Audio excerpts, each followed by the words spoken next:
Welcome to episode number 99 of the 5 Letters podcast. You got myself, Yells. You got Bez to the left of me, Cam to the right of me. Let's get into it.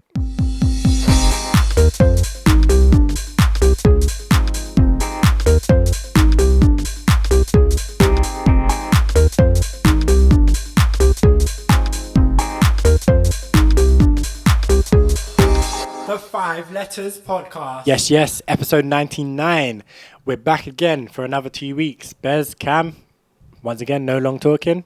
How are you guys doing? How's your 2 weeks been? How's life? How's things? Talk to me. Doing good. Been boiling recently. The sun's finally hit England. Like 1 day. It's been 3 days since. Yeah, it's been a few days. I've been all up in my house, all shirtless and stuff, sweating like a dog. It's been like since Thursday. It's been like 1 day. It's since Thursday, but it's been months and months and months of rain and like clouds and no sun. Literally like 3 weeks ago it was hot as well, and then we had some rain, and then now it's hot again. Because when we were in Portugal, it was really hot here apparently. So we missed that little heat wave there. Then we had rain. And then rain consistently, and it was rain before that, and it was rain after that. There's been more rain than summer weather. But it's still been warm. It's still been very warm. It has been. It's never been cold. No, it's not for 1 second it's been cold. I've been debating taking out my heater again. It's been really. It's not been that cold at all. It's been crazy. It's been chilly. Like I'm like, oh, should I put the heating on? It's been chilly.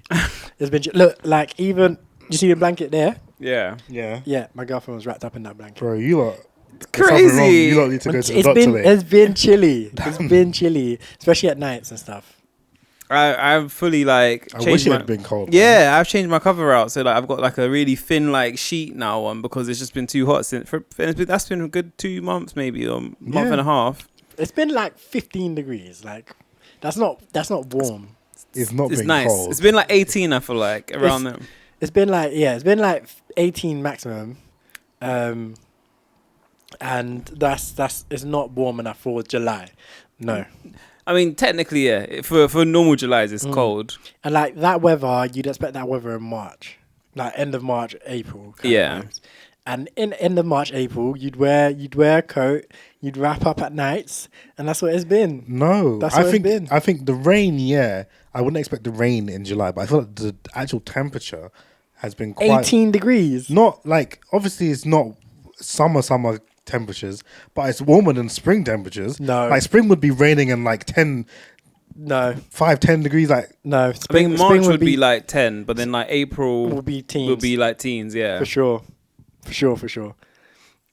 Either way, I think it's been fairly. It's been summer temperatures in comparison to our winters and springs and autumns. I think this is like. Remember, our winters only go down, very rarely go sub-zero. So our winters are usually like between 7 and 2 for the most part, and then your springs are between like 10 and 18, 19. And then summer, I want summer to be consistently 20 plus. That's what summer's meant to be, and it's just not been that. It's not been anywhere near that. This has been like minus the rain. It's been nice. It's been nice. You can't minus the rain though. The rain has been. That's what I'm saying. Minus because then like this is horrible. We're in Big Smoke Festival getting drenched. Yeah, that was horrible. Like how does that make sense? That was horrible. But this is equally bad. Like just hot. Shout out Mike Skinner though. Imagine when Mike Skinner came up, bro. It was raining all day. Yeah. Mike Skinner from the streets comes on, and he's like, "Yeah, the weather's held out today, hasn't it? It's been nice." Yeah, because when he came when it was sunny at that point. Yeah. He's like, lucky we had a great day today, guys. Nice weather. So he just hadn't been outside the whole day. You just arrived. Nah, I think he was just joking. Yeah, he must have been playing.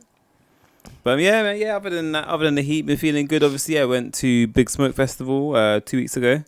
That was sick. Which is good time. These MCs, they tried to disrespect my empire. That's hilarious. I don't listen to that guy no more. He betrayed me live on stage. You should have came. Live on stage, he betrayed me. He knew you weren't there, and he was like, "He made me like a damn fool." Bro. You were way too confident that I wasn't going to happen. I told you it was possible. This was off mic, wasn't it? As well? It was off mic. So you two having a little... Was it off mic? Yeah. Yeah, it was. No, surely it was on mic because we were singing it on the episode. I think you were singing it off mic. Nah, there was no way we were singing it off mic. Nah, probably. I think it was, and because you were like, I have no idea what's going on. I think we were. Yeah. I think we were recording. But basically, yeah, either it was on mic or off mic last episode. Before we went to Big Smoke Festival, I said to Cam that he was going to perform an old track of his, Nokia Charger Wire, from like 2007 or something. And Cam was like, there's no way, it's too old, it's not possible. And I was like, he might do some old tunes, you don't know. And then I was like, yeah, he might not. I just don't think he'll go that far back. Yeah, and Cam was like, he might do Too Many Man or whatever. He didn't even do that. Yeah, like which is a more popular tune or whatever. Didn't do that. He did the exact tune that I said he would. And you sent me a video of it. When I got that video, I was like, no way this has happened. No way. I actually felt terrible. I was like, damn it. Like, it would be so sick to see that song performed live. Yeah. Because that's like, yeah. You know, sometimes when people do like their old tunes, they might do like the first verse and chorus and then cut it. Yeah. Man did the whole thing. just to rub it even more. yeah, just making sure you know. Sometimes they'll be like, where's my day one fans? And then they'll do, the chorus of the old tune, bit of the first verse, cut it off. Like, nah, man, the whole tune. I don't listen to that guy no more, man. Me and him are done. But yeah, sorry, Bez, what were you saying? No, I'm just saying, Big Smoke Festival was good, obviously. Other than the rain, which was quite bad through large parts of it, but yeah, it was good. We saw Skepta, obviously, JME, Uncle Waffles, Lancey, who he was very late, so and got kicked off. He got cut off. They shut his mic off when he's like, because it must be getting told in his ear that, oh, it's time you got to wrap it up, sort of thing, and he was like, nah, I'm not leaving. I'm gonna do one more song. He was like, no, I'm not done. Yeah, he's like, we're not done. We got one more. I don't. And he's still trying to talk to the mic. It's just gone quiet, and then they were just arguing off the stage like for ages. You could see them just there, like just all having an argument. Yeah, Mahalia. Yeah, she killed it. Good. She smashed it. Who else did we see? England. Yeah. Dry ass game. Terrible game. They had the game on. Yeah, on the main stage. Just hour and a half. We'll never get back. Wait, they stopped everything to watch the game? Yeah. Everyone's sets got moved around. Okay, so the Mass Tempo stage was still going. But the main stage was the game. So the streets, obviously, you said Matt Skinner earlier. Matt Skinner, Skrapz, Haile, Lancey, Jeremy. That was it on the main stage that we saw. And we saw Uncle Waffles on the Mass Tempo stage. Yeah. And that was it. I went and saw Kitty and Moore for a bit as well. Left you, man. There was someone else that was there. I feel like when we first got there was someone on. I can't remember who it was though. Might have not been someone we know. Oh, what, on the Mass Tempo stage? Yeah. It was Skepta's set. It was Skeps, yeah. So we saw, Skepta's DJ set. Cam, imagine, I left these, man, in the fried chicken queue. Yeah. I come back there in the vegan fried chicken queue. I was like, wait, what's happened here? So I wanted to go, I wasn't hungry, and they were going to get fried chicken. So I was like, cool. I'm going to go get some water. I got my water. I went and saw like a bit of Kitty and More because I wanted to see that her, and their queue was long. So I was like, let me go see a bit. I'll come back in time to catch them up by the time they get their food or whatever. Come back now. I'm like, where are they? Then I'm just looking around and I see like them in the other queue going to the vegan fried chicken. And I'm like, what's happening here, guys? And they're like, oh, yeah, the chicken looks dry. So we're going to try the vegan one instead. It was literally, because the queue was long, obviously. So we was in the queue. And the queues are weird as well because there was just loads of so that queue looked way shorter. And then we was just like, like we saw some people coming out with some like juicy looking chicken, like saucing that over. And we was like, oh, that's good. Yeah, that's good. Oh, yeah, we're definitely getting this. And then we started seeing people coming out that way with just plain chicken, like tenders, nothing on it, just fries and chicken tenders, like just dead looking. We're like, I think this is the fried chicken place, isn't it? Then we like, nah, it might not be. We're there, must have sauces. Then still waited a bit longer, and then the vegan queue was way shorter. So it's like, and then we saw again people coming with we're like, nah, let's go to that one. The chicken looked so much better, and it was decent. Yeah, it was weird though. It was like. It was almost like a chicken gyoza and like calamari, sort of like a combination of those two things. It was odd. I've never had either of those things, so I can't tell you. Have you ever had a gyoza before? Like I've had a gyoza. Yeah, like it's because the way the outer shell is, but like a crispy one. That's what it kind of was giving me. I get that, but it was just seitan. That's like the thing is whenever like I have quote unquote fake meat products, there's two things. There's either one that's like kind of manufactured to really try and get as close as possible to being the meat product. Mm-hmm. So even the 3D printed steak that we had, whatever. Yeah. Or like, just certain places, they'll completely try to manufacture this thing like industrially to be as close as possible to the meat experience. Or there's ones where they don't try it all. It's just either tofu or seitan or jackfruit or like one of these things, and then they just call it what it is. Yeah, that was just seitan. There was like as soon as I took a bite into it, I was like, "This is just seitan." Yeah, like what's seitan? It's basically tofu but made from wheat instead of soy. Oh, okay. I'd never heard of it before until yours was telling me about it. I've never heard of it. But so literally no, as far as I could tell, no real effort to make it chickeny. Yeah. It was just seitan, and then they marinated. I guess they marinated like they would the chicken, and then battered it and whatever. Yeah. Like or breaded it, and fried it like the chicken, like they would chicken. But like in terms of like trying to match the texture or anything like that, as far as I know, anyway, I don't think they really tried that. It just the texture was nothing like it. But then the inside, I feel like the outside was the bit. I mean, like just the outside kind of, even the way it looked was like calamari sort of thing. And I feel like the inside was just it wasn't like chicken. But it tasted good. Like, I'd like to. I would get that again. To be fair. Yeah. But yeah, other than that, I haven't really done much this last 2 weeks. I went to the cinema once. I went to Westfield one day. What's happening in Westfield? I went to get a suit. A suit in Westfield? Yeah. Where did you go? Where did we go? It's a place called AA we ended up getting to. Some like sound like some boutique. It was. They were like, we only make a few suits in like we don't make mass make them. All right.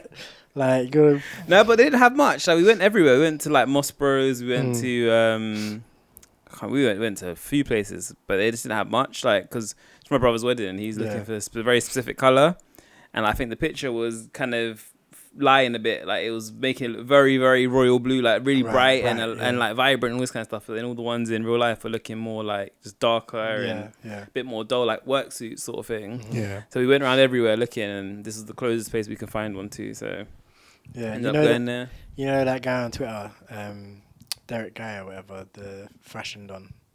No. Basically, there's some guy. It's one of the more popular Twitter accounts right now. He's a menswear fashion guy, and he just tweets about getting like bespoke suits and stuff. Yeah, and that's what you're saying. It's not bespoke. They make more than one. All right, it's all right. Kind of bespoke. 1 of 10. Then you was like, only 9 other people have this suit. Italian cotton, Italian wool.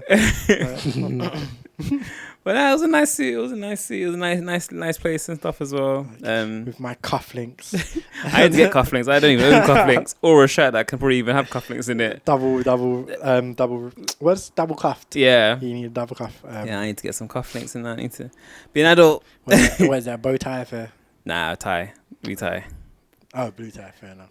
No, like probably like cream or something. Like, okay. Yeah. I need to get shoes as well because I haven't got any like. Get the Gucci horsebit loafers.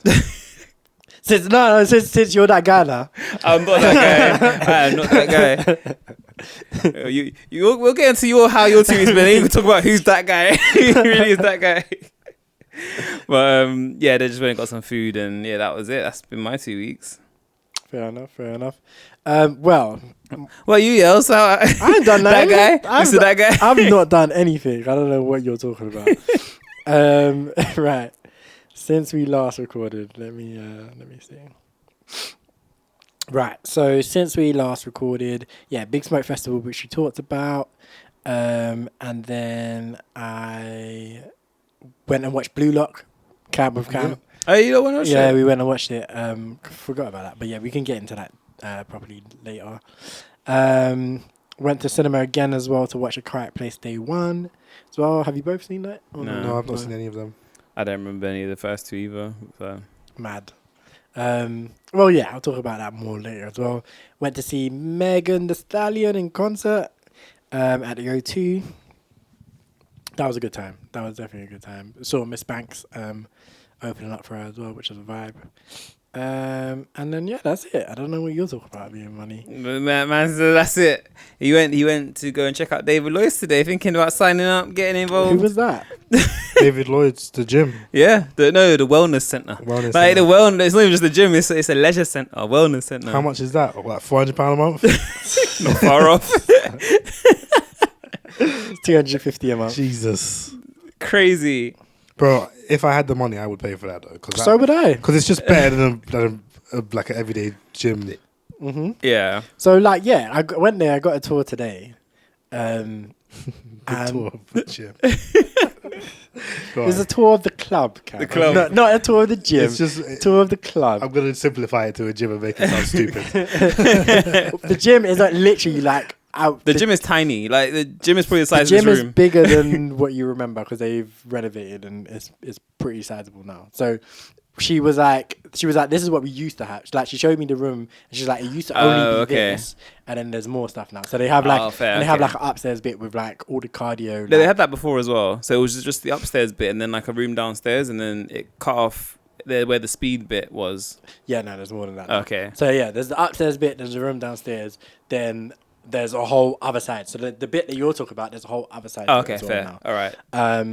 With like, yeah, and then there's free weights, whatever. Then they also have like kind of like this room that's all like boxing and MMA stuff and more free weights and stuff like that. They have their boom battle bar like set up type thing, which is weird. That's the speed room, isn't it? I think so. Yeah. What's speed? It's like their fitness class essentially. So they have like different classes, and they have these speed ones where they just you go into this room and it's literally like boom battle bar, like all dark and like red lighting and stuff. Yeah. And they just got loads of equipment, and I think they just put you through all sorts of lessons, like crazy like lessons, circuits and stuff like that. Yeah.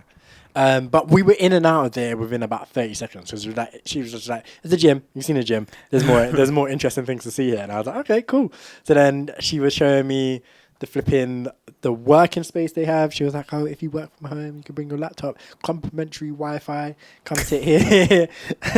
Complimentary Wi-Fi. Yeah. It's like, you can come sit here, do some work, then, take half an hour, 45 minutes to go do your gym. Yeah. And you can do some more work and then you can go home whenever you're ready, whatever. Then they have like a cafe in there as well.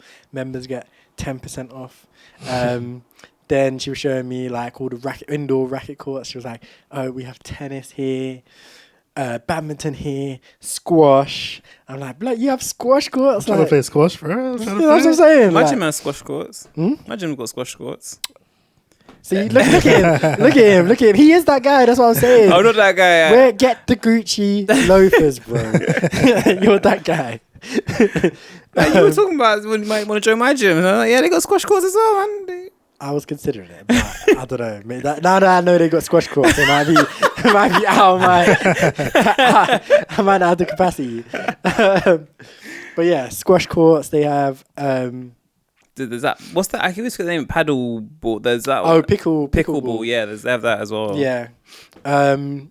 Then she showed me the swimming lanes as well. Then she showed me the sauna. They have like a log cabin that goes up to like 80 degrees or something, which I was like, bloody hell. Jacuzzi or hot tub or whatever you want to call it, not 24/7, all year round. Like everything is, all the outdoor stuff is all heated, so it's open all year round. Okay. So the outdoor pool. Swim in the rain.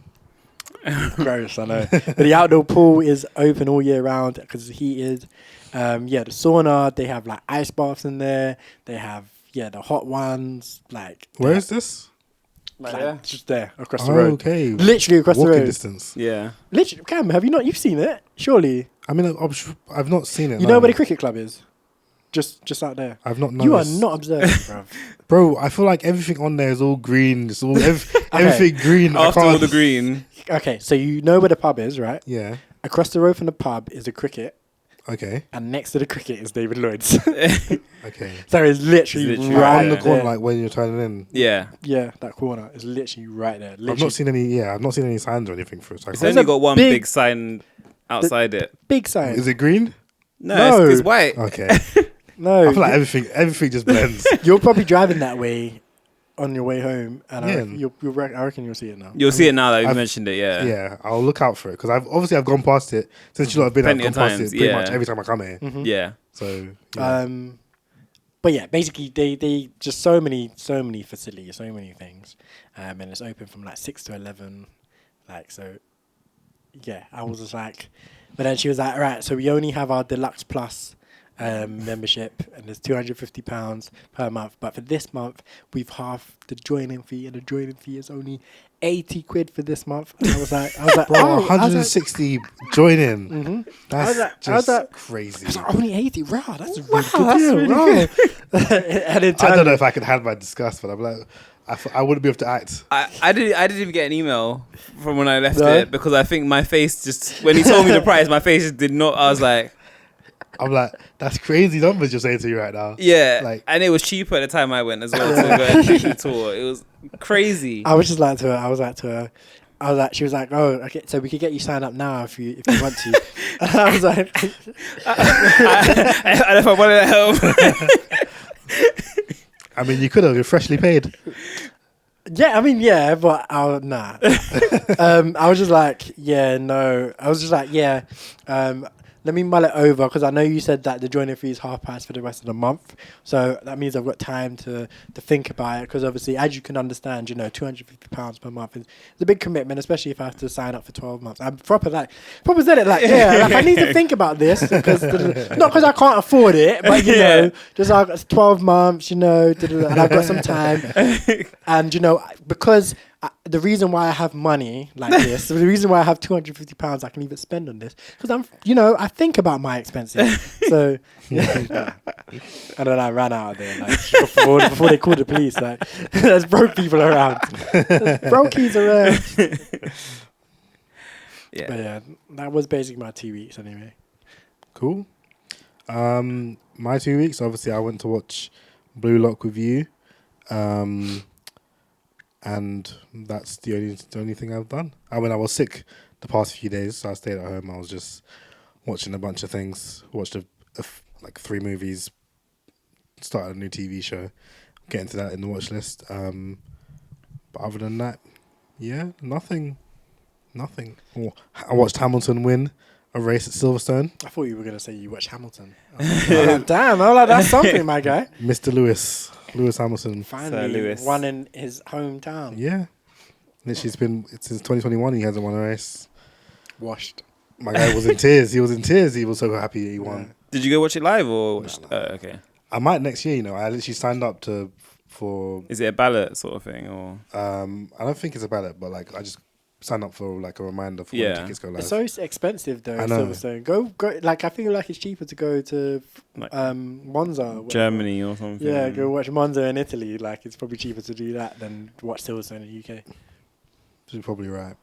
Or go Monaco. Go Monaco. Monaco will be expensive. That's Yeah. yeah. That's them David Lloyd guys. They're the ones that. Yeah. Yeah. What's it called? The CEO at when not this year, last year went Silverstone to watch quali. Mm. The CEO, financial director, and they expense it to the business, and I was like, blood clot. I saw the brand. Yeah. I was like, whoa, Jesus. Must be nice. You just go and expense it all. in it. But yeah, that's what happens when you're the big boss. Big guy. No one can tell you no. Yeah. Yeah. But yeah, that's your 2 weeks. You said, yeah. That's my 2 weeks. Yeah. Right, so let's get into our first track. This one, shout out to Milli Major, Jamie, Scorcher, SeriousSyikes, Crazy Titch. This one's track entitled The Skeem Set Part 2. Skeem Set Part 2. And we'll catch you on the flip side. Serious. I can't believe man them still ain't clock life. Sitting there sees brethren got life. £117 in his bank account chatting about chop life. Arguing online who got knife. Arguing online who's got time. Can't believe 20 years later man are still getting finessed and signed. Man are taking a piss. Man didn't hold up the game for this. Skep didn't change his name for this. Man didn't distribute CDs on foot and on bus and train for this. Man didn't drag a record back to radio in torrential rain for this. Taking a piss. Ask anyone around me, man them brought up in the slums. Walk smart or street smart, same way, man definitely know when man's getting bumped. Can't be in the kitchen 7 days a week cooking up gourmet lunch. Sit down at the table. Pussy-os wanna hand man crumbs. Billionaire pussy-o made the app. Real MC Escher's made the track. Salvador Dali if you try palm me cause I spit flames and I melt the wax. Wanna take man's prof, you can fuck off. Jamie Van Gogh cause I can't hear that. If they don't stop, then I'm Andy Warhol, yeah, pot and done the chat. Ain't in no MC contest. And we are back. Shout out to Milli Major, JME, Scorcher. That was track entitled Skeem Set Part 2 featuring SeriousxSyikes and Crazy Titch. Yeah. That one's hard, man. Little drill thing with like some classic grime instrumentals mixed in. So nice little interesting vibe there. So what do you want to talk about first? Because we have two things to talk about, really. Do we want to start with the serious one, or do we want to start with the more fun one? I think we start with serious, then we can go into more fun. Okay. The focus. So which one are you called to hit on Donald Trump? Bez is very silent. Not me. Man said, I prefer not to speak if I speak. I'm in big trouble. That's suspect. So yeah, for the focus this week, obviously, crazy times we're living in. Assassination attempt on Donald Trump, former president, potential president again. President-elect. No, it was president-elect when they won. Yeah. Okay. Candidate. Yeah, presidential candidate Donald Trump. Just as he was turning his head. If he didn't turn his head. Yeah, some of the videos I've seen about that is crazy. Man, just turn sideways and saved his life. Like the VAR on his... Yeah, literally. It's crazy. Actually, teachers, man. Yeah, that's nuts. Because, yeah, I mean, it was weird because obviously the video, it doesn't look like anything happened to him at first because he just kind of he grabs his ear. He just does that at first. And then he grabs his ear. Yeah, then he grabs his ear, and then obviously everyone comes and swarms him and stuff. It's mad.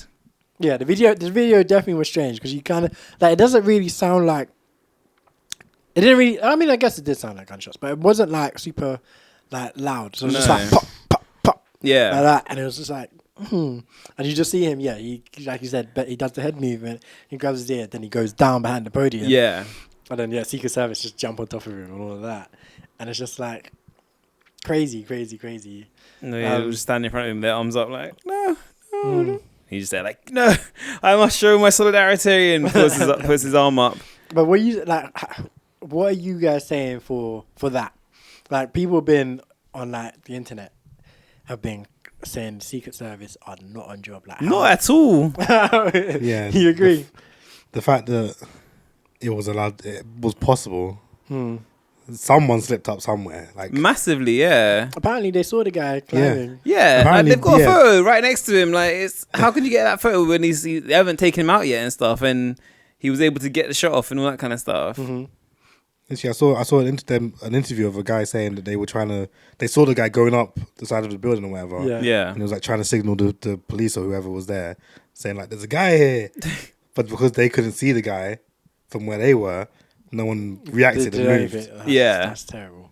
It's crazy. And but also I saw a video of a counter sniper, I guess, of like another guy set up on the building, like to the left of Trump. Yeah. And like he's looking away.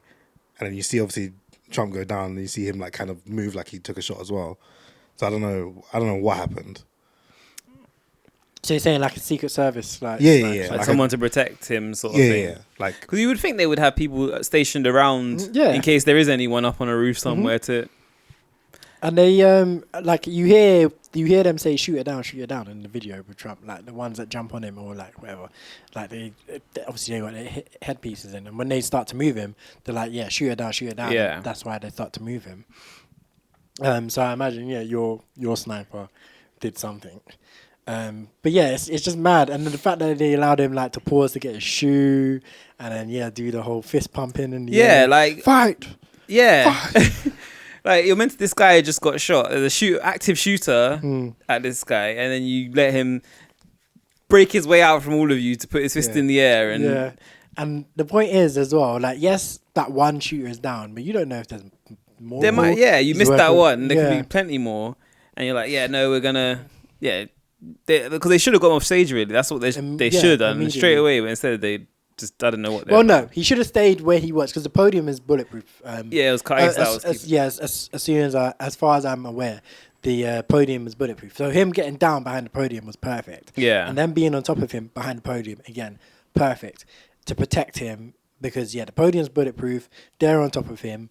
They can. Their other agents can handle whatever threats, and then you're meant to move after all the threats are neutralized.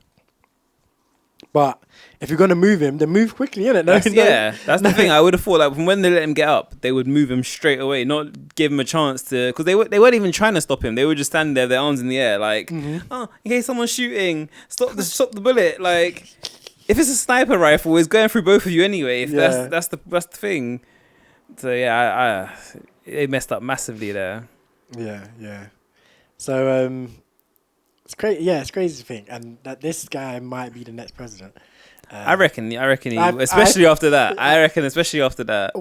That's one of the first things I said when I saw that. I can't remember who I was talking to first. It probably was in our group chat. I was like, I think that's just won him. Like he was already probably winning, but I'm like, I think this has just won it. Because so many people have been sharing that image, like, oh, this is the coldest image of all time. Da, da, da. If you don't like, I mean, it is, but also it's still Donald Trump. I'm like the action of getting shot and then putting a fist up like through the Secret Service. You just see his head of his fist rise through. I'm like, that's kind of sick with the American flag in the background. Yeah, as well. But it's just the fact that it's him is just takes away from it. That's what I think, because people like him. A lot of people like him. Obviously, they voted him in last time. And then Biden's not doing himself any favors at all with anything he's been doing. Did you see the video of Hulk Hogan? I didn't. Someone sent it to me, but I didn't actually watch it because I was like, I can't take. I saw him. He ripped his shirt off or something, didn't he? Yeah, my God. I was like, I can't listen to this guy. But that's what I'm saying. People definitely like him. But who else is even running? Biden. It's them two. Just them two. Yeah, that's how presidential elections work. Oh, for real.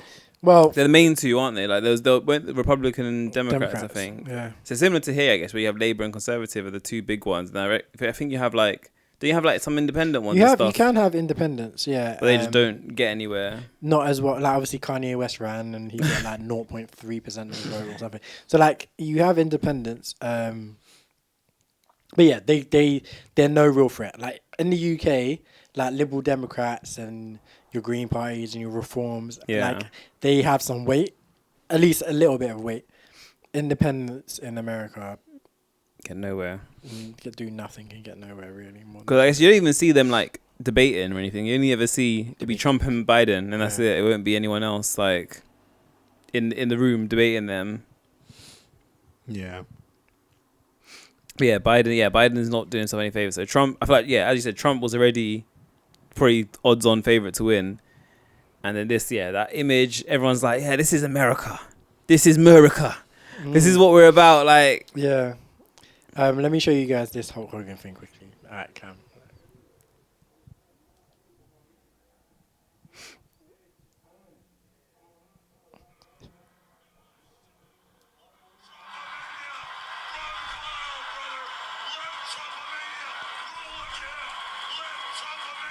Trumpomania.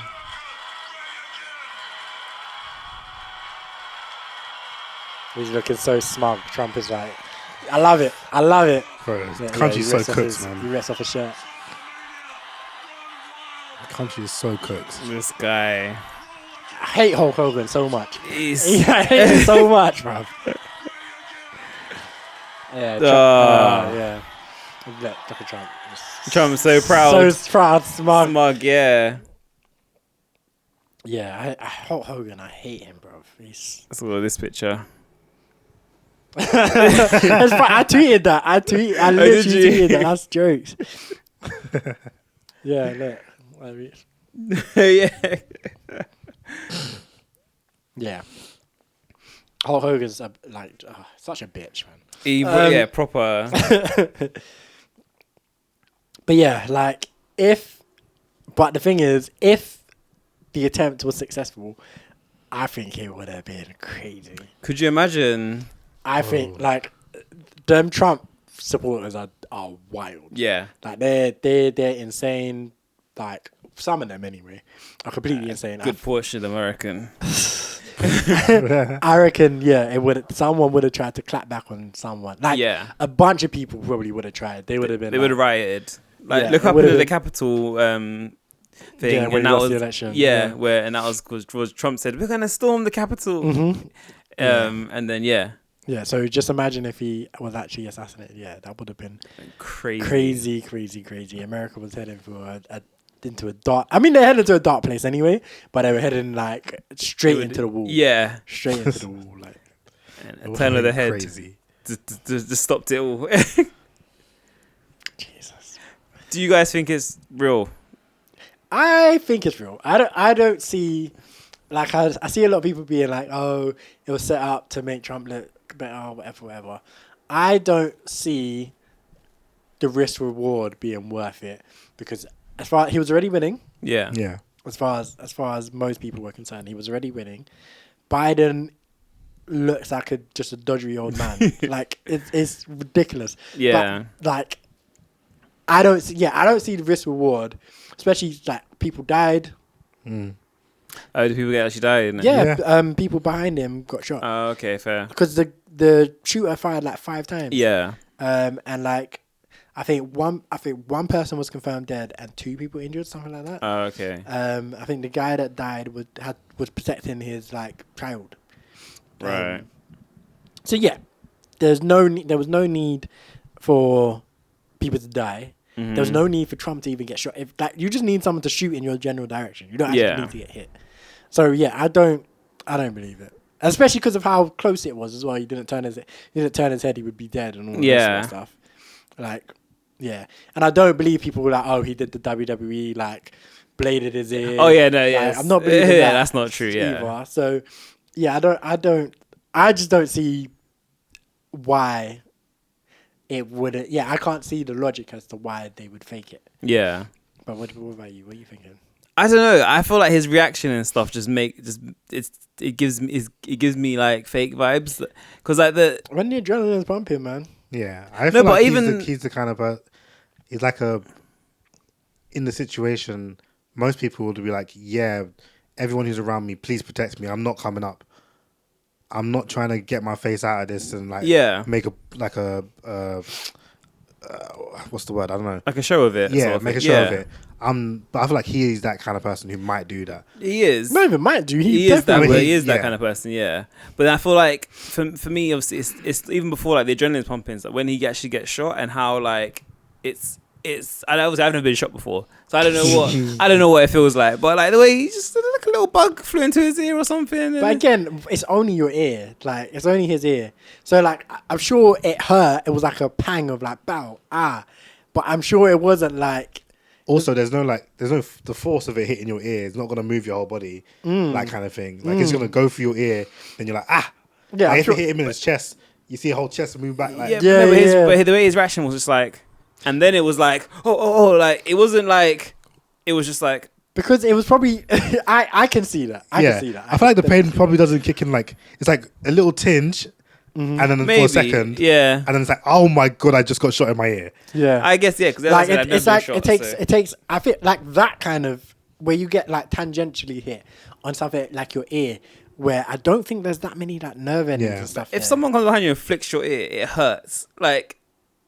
Imagine getting shot in the ear. Like when you're not expecting, someone walks up behind you and just goes bam on your ear. You're like, ow. That's your reaction. I feel that's the natural reaction is to go and hold your ear.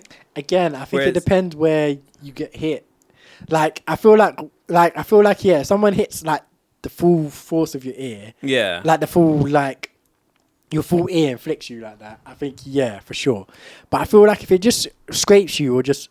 I don't think he was hit that badly. He wasn't. It was like a nick. That's what I'm saying. So I feel like if it just scraped, you kind of like, oh, what was that? Yeah. But I don't feel like it's like, like motherfucker. Yeah, like, maybe. And then I feel like afterwards, when the guy kept shooting as well, so he's like, must be feeling bullets whizzing by. Yeah.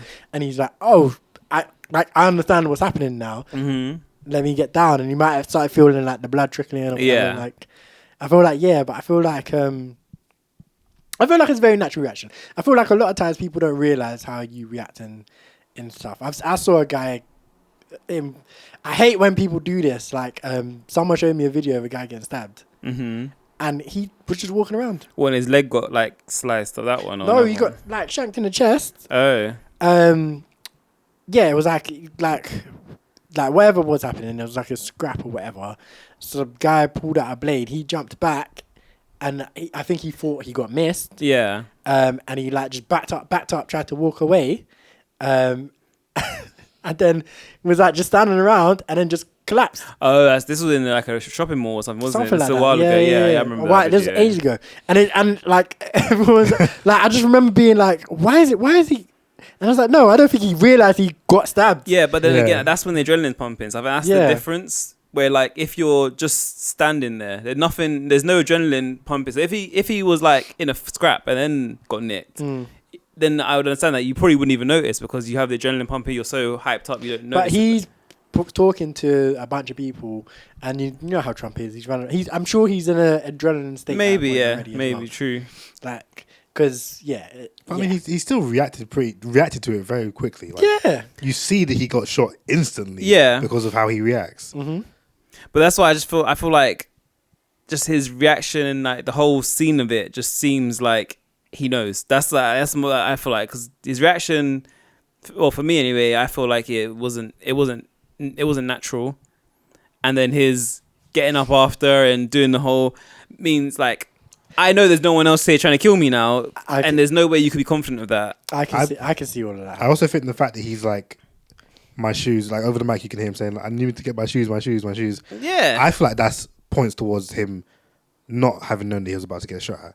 Because like, why would you be on the mic saying my shoes? I feel like that's more of a, like, if you knew that you were going to get shot, you would just be like, you'll have your shoes on, or you reach for your shoes. Like, you wouldn't be saying, because he's sounding confused. But then, like, he's like, I need to get my shoes. Why are you caring about your shoes? You've just been shot. Like, because he wants his shoes, bro. Why are you thinking about your shoes in that moment? Like, you've just been shot. Did you not see the video of the plane? This is another thing that happened recently, where they're on a plane and they've had to do an emergency landing, and the stewards and stewardesses are like, please evacuate the plane. Do not get your bags. And people are like, just getting their bags, the lockers, getting their bags, whatever. And the stewardesses are screaming, this is an emergency. We need to get off this plane. Please do not go to the door. Leave your bags. And they just, everyone was like, no, I need my case. Like, if I'm going to die, I'm going to die with my damn bags. And the video went viral because people were like, what? Leave. It's an emergency. Like, an emergency landing. Get off the damn plane. I know for a fact that if there's I'm reaching for a bag too, like 100% of the time. Oh my God. I'm not. I remember in school when there was a fire drill and everyone grabbed their bags because you know it's a drill. Yeah. But if there's a real fire, like you just see smokes coming from somewhere, you're evacuating quickly. You're not thinking, let me grab my bag. That's what I'm saying. And like, you don't know what's going on. Like, you got to get out. Like, this is, I guess that's just different. Because here are the options. If there's options are, I survive and my bag burns the building with all my stuff. Yeah. And that's the worst case scenario. Oh my God. That's the worst case scenario. What about you're taking so long to grab your stuff that you burn and die in the building? That's not the worst case. I don't have to worry about it then afterwards, do I? That's my last moment and then it's done. My God. The stuff is replaceable. No. I'm sure you have insurance for like some of the stuff as well. Oh my God, that's hilarious. Yeah, no, I guess it's just different people's perspective on things then, because it may be like Cam was saying, if you in that situation where you have an emergency, you do want to collect your things, your belongings. I guess just from my own personal side of it, that's why I'm like, Why would you think about your shoes? Get out of there as quickly as possible. Like, obviously, stay down. Make sure everything's clear. I mean, walking around without shoes is awkward also. It is, but in that scenario, I'm okay with it. Like, if there was, let's say if you're in a burning building, and you have to get out, I can, unless I'm leaving through the front door, I can grab my slippers or something and quickly leave. But if I have to jump out a window or something, I'm not gonna run to the door, grab my shoes and get out. I'm jumping straight out. I'm sure his shoes were like within arm's length, but they were trying to drag him, and he was like, "Wait, my shoes!" Like I can imagine that. I'm like, it's right here. You've got 4 pairs of shoes in the car. Let's go. Like no, but they're right there, Bez. They're literally. I'm sure they were literally within arm's length. Like if it's not like he took them off and then walked to the podium. No, they're probably behind the podium with him. Yeah. Or I doubt he even took them off. I think it was just the act of like everyone jumping on him and stuff. Made him lose one or something. Made him lose one, and he was like, "My shoe." And it probably was just literally right there because it took him 2 seconds to get the shoe, put it on, stand up, fight, and then dip. Like do you know everything that happened there was believable. If this was Biden on the other hand, I would have been like, not a chance, because Biden's not that theatrical guy. Trump is very much everything he does is theatrical. He's very much a performer, whatever. That's why he would do this. He would set this up because he's that guy. I can see it. I don't see it. I don't see it because I don't see where the benefit is.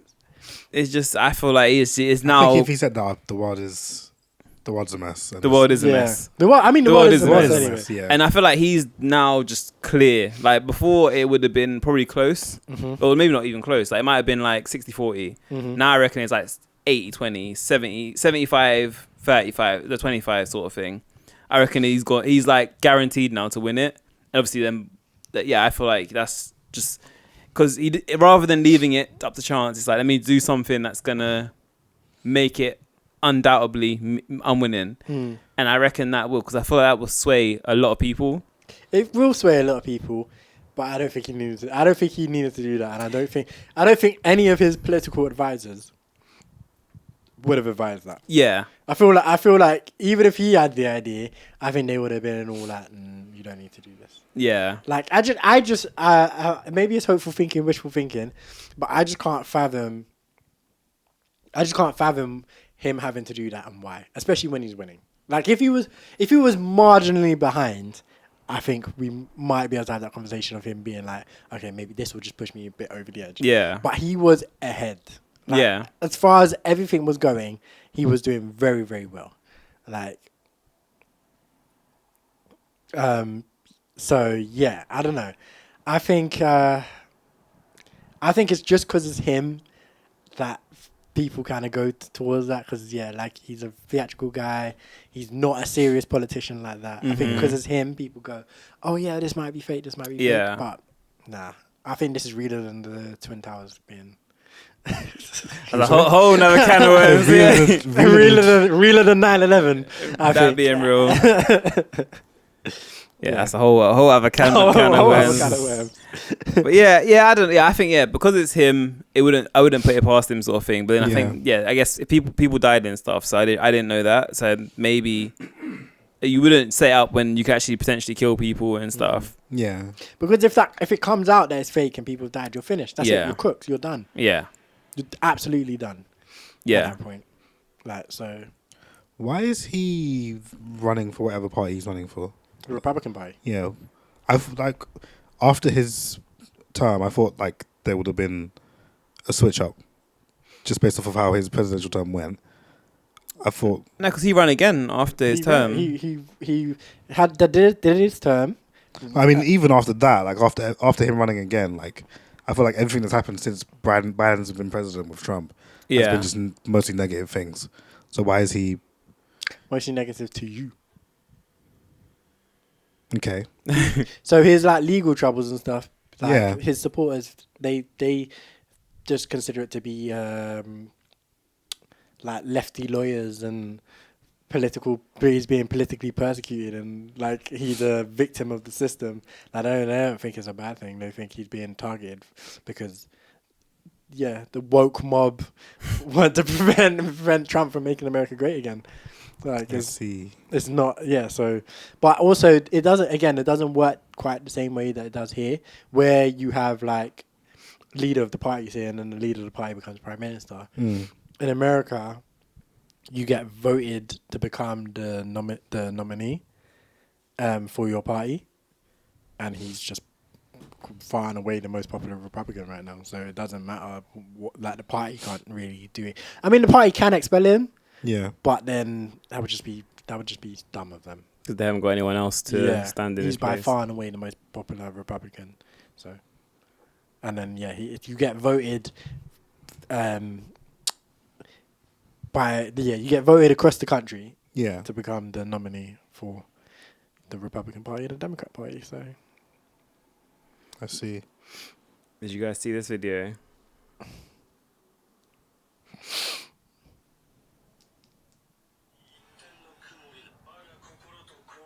oh my god. Oh my god. It's like animating.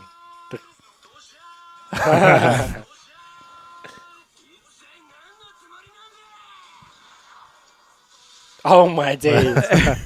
This is JoJo's. Yeah. Oh yeah. Oh my days. That's jokes. Yeah.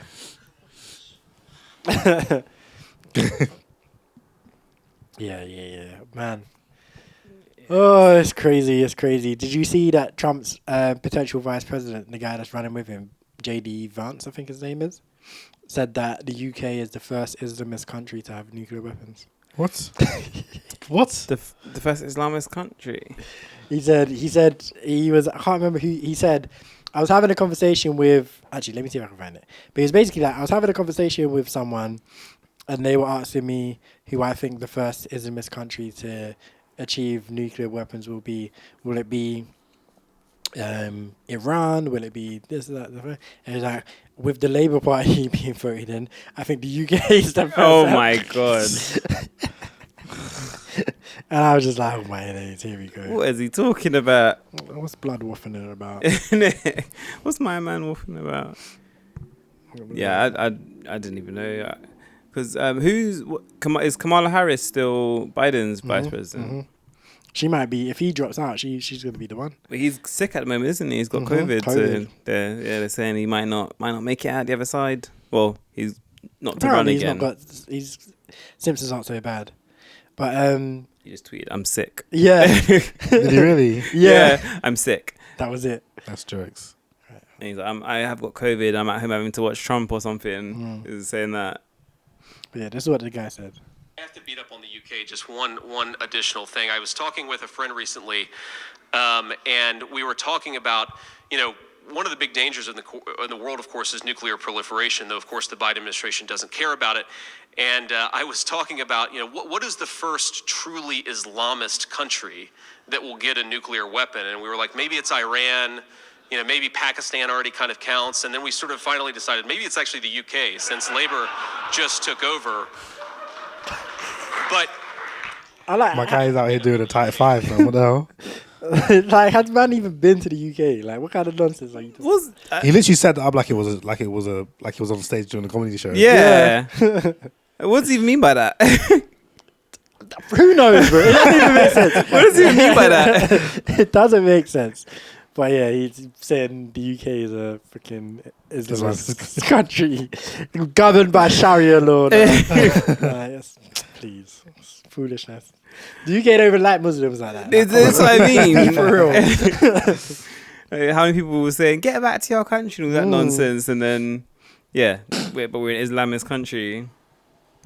But yeah, America's not serious. And America, they're in for a bad 4 years. Did the referee just kick him? He did. The referee was taking no shit there. Like, he was breaking the rules, so the referee was like, taking it into my own hands. Do you know when the election actually takes place? November.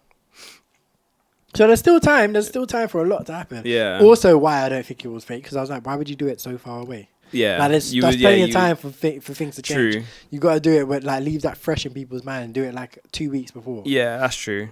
Yeah, you would have set up for like October at least. So But yeah, it's just now it gives people time to marinate and then be in all the stories, and then people make sure people see it. I don't know, man. I don't know. Yeah, no, I don't. It's just craziness, man. Yeah, but I mean, unless either of you got anything else to say on the sad state of affairs in American politics right now. No. Nah, not at the moment. I'm sure there'll be loads of stuff coming out. Yeah, We need to keep the nonsense over there, though. I mean, the nonsense is here. I mean, we have our nonsense, but they need to keep their nonsense over there. Our nonsense has gone over there to support their nonsense. Nigel Farage flew out to America he was like, I need to be with Trump. I need to be with him by his bedside. Oh and my hold his God. hand. Nigel Farage. Yeah, Farage and Boris, both of them, man, went over. Oh my to the God. States. And they both take it. Boris has taken a picture with Trump since the shooting. Yeah. And I don't know if Farage has, but he's been in America. And he's like, yeah, I need to be here to show that violence is not necessary in politics and all of that. What's he doing? What's he doing? How's he showing that? Guy's a waste man. Guy is a waste man. But yeah, that's what happened. We're a bit behind the curve. This happened like a little while ago now, but that's what happened. Trump almost assassinated, but he survived. He's still here. Yeah, it would have been mad if it happened. But anyway, let's get into our next track. This one, shout out to Bashy, shout out to Skrapz, and shout out to Haile. This one's track is titled Blessed, taken from Bashy's Being Poor is Expensive album. Very, very, very good album. I really enjoyed it when I listened to it. Listened to it a couple times. It's very good. But yeah, shout out to Skrapz, shout out to Haile, shout out to Bashy. This one's Blessed. They don't wanna see our brother living nice. They don't wanna see our brother living sweet. Wanna see our brother shut down dead in the street. Wanna see our brother taped off, covered by his sheets. What they wanna see. They don't wanna see our brother doing well. They don't wanna see our brother doing good. Wanna see our brother fucked up living in the hood. Wanna see our brother drugged up as an itty hooked. What they wanna see. Let's go. Grew up on the ends, I was broke. Never been a shotter, but I've made meals. About 20 years focused on the grind. From Harlem to Hollywood Hills. Chills, ills. Look, I came a long way from doing shows for a bills. Used to drive the 114 to Mill Hill. Keeping it real, never did trap or drill. Never sniff, never took pills. Kept my eyes on the prize, surprised I'm alive. Assume everyone's ends is as violent as mine. Him, I don't kill you for your watch, sign of the times. They wanna pull you down when they see you're on the rise. We are back. That one, shout out to Bashy, shout out to Skrapz, shout out to Haile. That one's track entitled Blessed. In the media. For our In the Media this week, yeah, no long talking. The Euros is finally over. It didn't come home. How we feel? Once again, it's going to go home. Once again. As we all predicted. It went to Casa. Yeah. It went to Casa. Right. Yeah. How many years of her is that now? 60? 60. Almost 60. Yeah, 2 years, almost, 60. Almost 60. 60 years of her. Yeah. You better stop dreaming, lads. It's not going to happen. They came close again. Was so close. Was there any point you were worried? Or were you excited, should I say? Excited? English, real British lads. Do you know what? The one thing that spoke to me was when Gareth finally put Foden in the 10. just everything felt right in the world at that point. I was like, right, we're going to do it. It's going to happen. Foden's in the 10. Foden's in the 10. We got this. We got this. Nah, obviously, yeah, I never support England.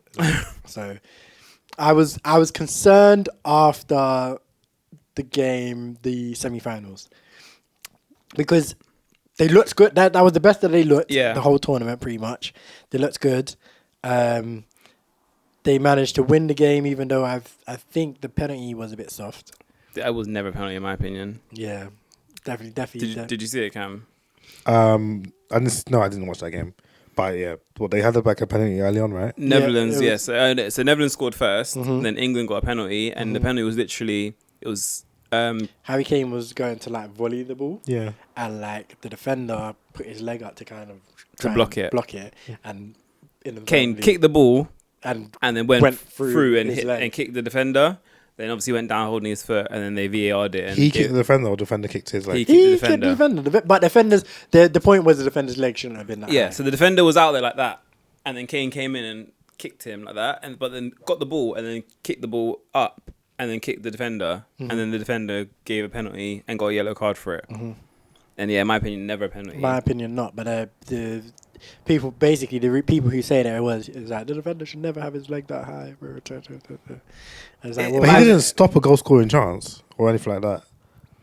No, because he missed the ball. But they sometimes do that where the shot's been taken, but you catch the player still, so they'll give a foul for it. Where I don't think it should, because the ball's pretty much gone. He didn't stop his chance. If he had kicked the ball properly, it would have hit the defender's foot. So I thought that was a very, very weak penalty. Yeah. But I was like, luck is on their side. And then they got that penalty. Then who scored? Watkins. Ollie Watkins. That was a good goal, to be fair. Yeah. And I was like, man. I'm like, man. Take Kane off, they look even better. I was like, they might just... Like, Spain were balling, but I was like, the single team. Like, the luck has been on their side. Like, they're just going to get jammy. It's going to be, like, something jammy. Then the Spain game, I was like, at the beginning, I was like, cool, there's no way. There's no way. We didn't actually talk about the Netherlands game with Southgate trying to mess everyone up again. Black boys, all the black boys. Oh, right. Gonna be black men. Speaking of Bashy. Yeah. Southgate had all the black people taking penalties again, and Cole Palmer. I'm glad you said and Cole Palmer, because there's been this thing on Twitter about how he's black. Yeah. I'm like, oh, come on, have a day off, man. Like, Jesus Christ. Is that the one with the black grandfather? Yeah. He's got a black granddad. So he's black. I was like, no, he is not. He's got a black grandfather. Like, Jesus Christ. Was his grandmum then white? White. Yeah. He's got 3 white grandparents, 1 black grandparent. And then everyone else is white in his heritage. I was like, yeah. And he looks white. He doesn't look mixed race. He looks white as hell. Literally, at work, they were one of my colleagues was showing me a picture of him, saying, this guy's black, look at him. I'm like, this guy's white. They showed the picture of his granddad. I'm like, that's a black man. Yeah, sure. That's a black man for sure. The guy sitting next to him, that's not a black man. Exactly. That's the funny thing. Like, I'm just like, his granddad's black. His granddad can be black. And his dad is mixed race, and his dad can also probably be black. Yeah. But him, no. I'm sorry. No. Fully diluted, bro. Yeah. Like, afraid not. Southgate was trying it again. Took off Foden from the 10. Took off Foden from the 10. Took off Kane. And then Saka, Tony, coldest penalty. Tony is a madman. Didn't look at the ball. Just looked madman. Stared at the goalkeeper. I heard about that guy. Madman. Yeah, sick. I mean, obviously then the Netherlands game and the Spain game, and you're saying you didn't have hope. So I was like, come on, Spain, you have to do it. Then when Palmer came on and bagged against Spain, I was like, oh my god, it's happening. I was like, oh my god, it's happening. And like Shaw had Jamal pretty much on the ropes pretty much the entire game. I was like, oh no. Like, Nico Williams looked dangerous, but he was crossing the ball to mostly no one. Because Morata's invisible. Morata wasn't doing what needed to be done. Like, so I was like, oh my god, no. They got Watkins on. Palmer's just scored. Saka's still here. Like, I'm like, oh my god, England's grown in the game. Like, I'm like, and then Nico Williams shot it all down. I was like, yes. My Ghanaian brother, my cousin, our cousin Cam. I was like, yes. Like, yeah. Basically, but I was definitely concerned. They definitely had me concerned. This is the only game that I like properly tuned into and like paid attention. Apart from watching ones here, like by myself, I had it on my second monitor, and I was paying attention. I was like, I got to put out the energy to make sure England do not win this game. And then, Southgate resigned. Yeah, stepped away straight after. And that concerns me, because if they get a good manager, this is what I was gonna say, because I feel like that concerns me more than anything, because I don't like Southgate. So if they get a good manager, like if Arsene Wenger comes in, I think I have to support England. Like, Arsene Wenger, if he comes in, I have to support England. Arsene Wenger might be the one guy that might make me. You know what I consider. mean? That's funny. Like, yeah, I might have to be like, all right, do you know, but it's Arsene. You know what I'm saying? Yeah, it's not England. It's Arsene Wenger. Like, nah, but still, do you know, it would still be disgusting if they win. It would. Arsene Wenger knows that Arsene Wenger would be disgusting.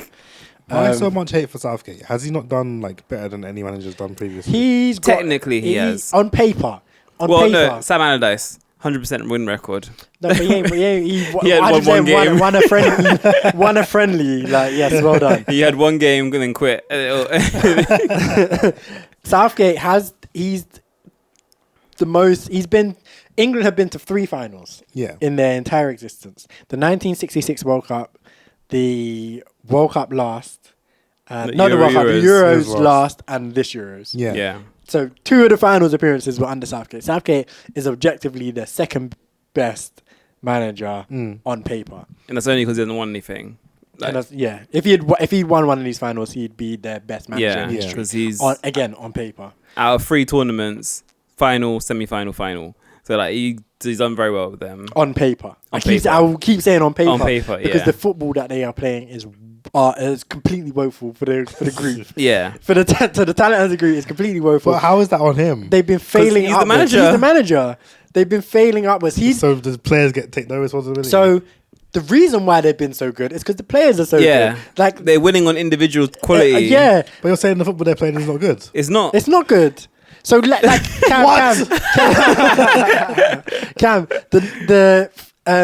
the Slovakia game, they drew. What was it? 1-1 to Slovakia, and that's because they conceded. They scored the last minute bicycle kick. Bellingham last minute bicycle kick again, individual quality. Then went to penalties. No, that one was Kane scored straight after 90s. Oh yeah, and then he scored he scored extra time. Extra time straight away. So yeah, Bellingham scored extra time. Kane scored straight after the restart. Yeah, and 2-1 finished. 2-1. Then the next game was they went to penalties. It's Switzerland. It was Saka digged them out a hole again because they went down first. Yeah, so I think they were. Was it 2-1? They were down, and then Saka scored like from outside the box, or was it 1-0? No, I think it was 1-0. I think it was 1-0. Saka scored outside the box because they only scored 7 goals the whole tournament. So I think it was 1-0. So they scored they scored 2 in the group stage. 1. Then 2 in the Slovakia game. 1 in the Switzerland game. And then 1 against 2 against Netherlands. No, 1 against. It was 2 in the Netherlands game, not Switzerland game. Right. One of the 2 games had 2. I think it was 2 in the Netherlands. It was 2 in the Netherlands. Yeah, because they won the game. But yeah, the Switzerland game, Saka individual class from outside the box, then penalty shootout. Mm-hmm. Then Netherlands. The best they played, and I was still Ollie Watkins had to come on and do individual class. Yeah, I'm confused as to how this is the manager's fault when the players get on the pitch. Because you set up the players get on the pitch and they don't score no goals. How is it on the manager? Because Cam, you have to set up the tactics and the game plan and the way that they play. So they're playing just counterproductive to how Kane looks like a completely different man. So Kane is the striker, but surely these men have some input, like. Of course they do, but you have to listen to the manager. You defer to the manager. Your manager's giving you all the tactics, and you can only do so much yourself. Kane's playing some kind of deep lying centre back, like deep lying centre forward. Deep lying centre forward. Like he's dropping back so far to collect the ball and do defensive duties and all of this. Like, and then whenever Saka gets into like a good area, dangerous area, Kane's nowhere to be seen. And he's whipping the ball into an empty box, and that's on the manager because the manager's if a good manager is saying Kane load the box, like Saka is going to beat his defender. Yeah, Bellingham, Foden, Kane, get in the box. Try and get beyond one of his crosses. Yeah. Are we in the room when Southgate is saying this to them? But okay, do we have footage of this? Okay, but the point is, Cam. The point is, right? If he's not saying that, right? And he's saying the complete opposite, then it means they don't listen to him and he needs to be gone anyway. Like, so it's either one or the other. Yeah, true. Either he's telling them to play super passively or they don't respect him and they're doing their thing and they're playing tragically anyway. So he needs to be gone. Which they don't respect him because Bellingham was almost subbed off in one game and he's like, I'm not coming off. I think it was a mistake. I think it was a mistake as well. But his reaction was mad. I remember. They put his number up, he's like, nah. Not me. Nah, it can't Surely be. Not. But yeah, like Bellingham, Foden, Foden's meant to be like the greatest Premier League player of all time. And he did nothing. He did nothing. And Southgate was playing him on the left. The left. He's clearly a 10. Oh my god. We keep saying this because in the Switzerland game, he played in the 10 and did nothing in the 10. Saka was the best player by far. Then half time, they're like, see, now that Foden's in the 10, you're just seeing that the whole team is clicking. They're all working. Foden gets the ball. He's the best in the world at what he does there. Look at that. He's touched the ball. Yeah, he's great at that. Foden's he's been a revelation. You know, Southgate's moved him from the left, put him in the 10, looking like a completely different team. Like, he's inspired Saka to actually say, like, I'm going to have a go. I could beat my man now that Foden's in the 10. I can take it was ridiculous. It was disgusting. It was like, are you serious? Even on Twitter, like, you had like white blokes being like, "What? I don't like." That's how you know they're gassing it too much. They're like, it's like the pundit. The pundit's been watching the same game. Like, what? Oh man. But yeah, that's why it's Southgate's fault, because he's just not getting. Because they've got a very, very good crop of players as well. On paper, a very, very good crop of players. And yeah, it's like, Bellingham was what he won La Liga Player of the Year. Foden is English player of the Real Madrid. Since when? Last season. Yeah. Oh, okay. He went from Dortmund to Real Madrid. Yeah. Yeah, he won La Liga Player of the Year. Foden won English Player of the Year. Yeah. You got Saka, who's a 2-time English Player of the Year, and was one. Well, he wasn't one of Arsenal's top 3, but he was very good for Arsenal. Yeah. Kane, Bundesliga top scorer, English top scorer of all time. Yeah, no, he's just short of Shearer. Oh yeah. But almost English top second, scorer of all time. Oh no, I think it's actually, is he England? He's past Rooney. He's past Rooney. Yeah, I mean, he's just under Shearer in both league and national teams. Yeah, like John Stones, best centre back, got a whole role defined under his name. Like Kyle Walker, super pacey, best right back ever. He got right back in the tournament as well. He did right back in the tournament, but somehow, like, not Cucurella or whoever. But he got left back. Carvajal was Spain's Carvajal right back. should have been. Yeah.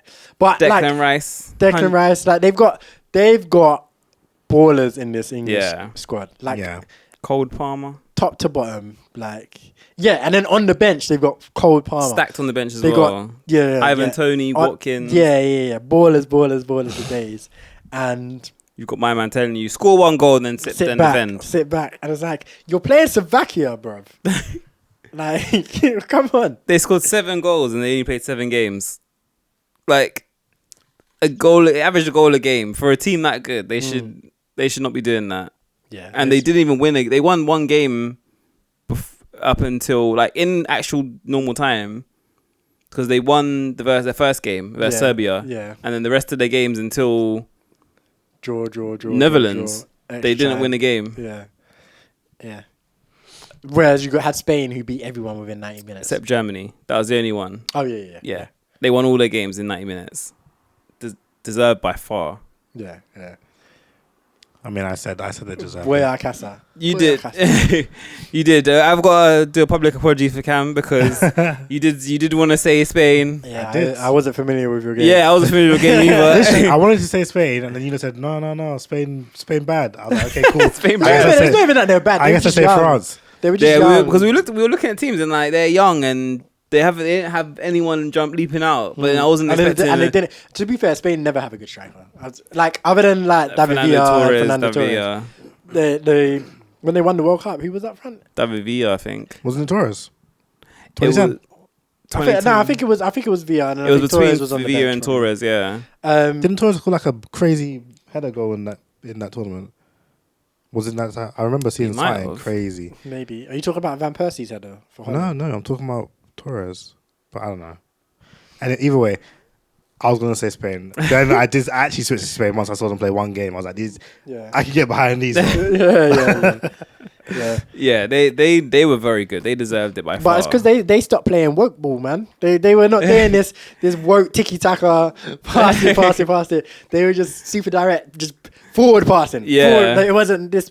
Let's keep possession by all means. Like it's still like possession ball. They were still, it's like forward possession, not like forward, it was not forward like tiki taka sideways backwards. Just go none forward every none time. of this woke Xavi, like Iniesta, like passing it back and forth. Yeah, none of that. Talk about two of the best players. Yeah, man, none of that nonsense. This one touch. Yeah, like. I was expecting, like a 16-year-old to just be balling out, God, like man. ridiculous. Bruv, he was 12 years old when Kobe started. I'm gonna keep saying that. That's disgusting. That's just disgusting. That's disgusting, actually. That's disgusting. He was barely even high school when COVID started. Yeah, and now he's a bloody Euro international winner. Did he start the whole tournament? Yeah. Crazy. 16. He turned 17 in the tournament. What gave the assist to the winning goal for the tournament? No, it was him. No, it wasn't. It was from the other. It was Williams, wasn't it? It was from the other side. He assisted Williams scored. No, the winning goal was Oyazabal. Sorry, yeah. So Williams scored the first one, and Yamal assisted him, and then the other one was, I think it was Williams, or maybe it wasn't Williams' assist. It wasn't. It was Williams, like the left back, wasn't it? It was Cucurella. Was it Cucurella? It might have been Cucurella. I think it was. Yeah. And then Oyazabal put it in. Yeah. Well, he gave an assist in the final, and scored a banger in the game before as potentially well. Goal of the tournament. Yeah. Or maybe Bellingham's bicycle kick. Bellingham's bicycle kick shouldn't. It wasn't that great. But It was a bicycle kicks are overrated. like I remember, obviously, I was joking last time talking about Bellingham thinks he's Ronaldo. Ronaldo thinks he's Bellingham. But yeah, like if it's a Ronaldo bicycle kick, okay, I understand. But a Bellingham one, like, man barely got off the ground. Like his hands were still on the floor. Like they can be overrated bicycle kicks. Yamal's for me was Although Turkey scored a few bangers as well, to be fair. Yeah, they weren't playing woke ball either. They were playing forward. Like, get at him. Gun and Russian, was it running gun? Yeah. Yeah, like but yeah, that's Southgate's problem, man. Too woke. Like he had the players kneeling on the pitch doing Black Lives Matter. Like standing up for racism. Nah. None of that. None of that. 4-4 fucking 2. Right? Whip the ball in. Yeah, man. No, I'm joking. Like, no, that's one thing I can say about Southgate's England is that the team itself, like the culture around the team, felt like a team I could potentially support. Yeah. The reason why I still wouldn't is just because I know what this country's like. I know what it's gonna look like when they win, and I don't want to see that. Yeah. But like for the culture, and like obviously the players, Saka, Bellingham, like these man, I got a lot of respect and love for them. This is why I feel like it's hard, because I feel like I actually do like the team. Well, minus Foden and Palmer. I actually quite like the team. You don't like Cole Palmer, no? Nah, Palmer. Guy's annoying, too arrogant. So is Bellingham. Bellingham's arrogant, but he's got reason to be arrogant. He's done it. Palmer's Saka's getting arrogant. Did you see the blah blah blah? Yeah. I was like, oof. Yeah, he needs to calm down a bit. He's like blah blah blah. He can't be that arrogant yet. He needs to calm down a bit. As Ian Wright telling him to play left back. Oh my days! And the mad lad went and did it. Ian Wright said on after England were playing woefully, right? Mm-hmm. Ian Wright, something needs to change, man. Maybe Saka needs to play left back. Next game, Southgate, Saka left back. This is another reason why. Yeah. Yes. There's another reason why Southgate's dead. No cojones. Like and it's like the internet was just like, we gotta do it. Saka played left back in like 3-4 years. Yeah. So he was in the youth squad. In the youth squad, yeah. In the youth squad, he was a right winger, and then when he broke into the Arsenal team, he played left back for 10 to 15 games maybe, and then Arteta came in and moved into right wing. So since 2019, he's not played left back. And 2020, and he's not a defensive left back. But the he's reason wing back, left wing back. Sort of thing. The reason why is because he's left-footed. Literally, and they were playing Trippier there, who's right-footed. They're like, we need a natural left-footed player, and Saka was he can play left wing back, so he can play on the left side. That's literally all it was. That's all it was, because he can use his left foot to pass to the right, because Trippier, being right footed, couldn't figure out how to turn his body pass. That's an extra step, man. Yeah, and that's what slowed the whole play down. Literally, him having to figure it out. Yeah, man. But yeah, I feel like Southgate, he did a lot this tournament where he wasn't backing himself, because I feel like previous tournaments where like Harry Maguire, Henderson, people like that, where he's just brought them and everyone's been like, don't bring them. Yeah. This time he dropped all of them. No Sterling, no Maguire, no Henderson. Brings people who are being... Something like Sterling was... I mean, I don't know how good Sterling No, I would take Sterling 100% because... He was missing on that list. 100%. They were missing something. He should have been... Him or Rashford should have been there. Yeah. Like players that he normally backs, but I think because the fans were saying, don't bring them, he was like, I'm not going to bring them. And then he kind of played teams that the public and fan base and stuff were talking about, and I thought that's what he was doing. He was just pandering and saying, we're missing Calvin Phillips and all this kind of nonsense. Yeah, that was funny as well. It's like Calvin Phillips played like barely played the last tournament. Like, yeah, he played in he played? He played in the last Euros. He didn't play much in the World Cup, and he's played like 2 games since then. Yeah, and he's like, we're missing Calvin Phillips. Who said that? Southgate. Yeah, so he's a bum. Yeah, he's a bum. So, but yeah, I'm just hoping they don't get someone good in. Like, just give it Gerrard. give it Lampard. Give it Lampard. Or Wayne Rooney. Get him from... Is he still at Derby? Or nah, he got sacked. Yeah, he went to Birmingham and then got sacked from Birmingham, and now he's just commentating. Yeah, give it Wayne. Give it to Rooney. Give it to Wazza. That was so funny. Well, give it right. He's got all these opinions. He knows what he did. Yeah. Why can't the team coach itself? Give it Kane. Go on, then. Give it Kane. Player manager, captain. Yeah, let's go. I would love to see that though, like a top team have a player manager. I don't get why they don't do it more. Like Ronaldo should just be Portugal's player manager. Like I don't get why they don't do it in international. Ronaldo is already too much power in that team. Him being a player manager is crazy. That's why he might as well, because he's got enough power already. He's just like I remember, was it the Euros? The lot when they won the Euros 2016, and he was on the sidelines like being the coach essentially, and it was like he was standing next to, I can't remember who they had their coach at that time. Was it Luis Enrique? No, it wasn't Luis Enrique. I can't remember. But yeah, he was standing next to him, and they were like shouting stuff to the team, and he's just there next to him, like like they had 2 managers. Like they need to have some more player managers. Yeah, it would be good. It would be good. Or like Pepe, because I feel like that's why he's still around. Like he's I'm sure he's in training. Like just he's getting into that role. Yeah, he should be. He's like 40 now. He's definitely not going to be at the next tournament. Nah, you wouldn't think so anyway. No. That's what Ronaldo said. He had that moment with Pepe. Oh, that why? Because he's his last guy. Okay, fair. Yeah, Ronaldo's going to be back.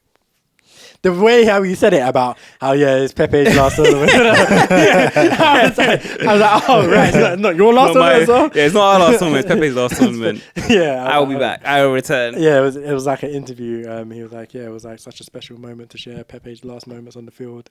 I was like, Pepe's last moment on the international field. Like, okay. But yeah, it was. I mean. Tournament was woeful. Like this, it started so well, and then it just got tragic. Like, who won the Golden Boot with like 3 goals? Kane, Gakpo. It's literally shared between about 7 people. Yeah, 3 goals. Highest goals. 3 goals. Yeah, crazy.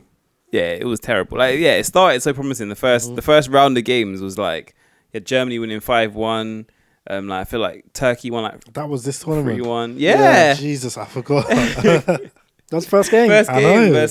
Scotland had Souness about to bust like his whole neck, veins in his neck.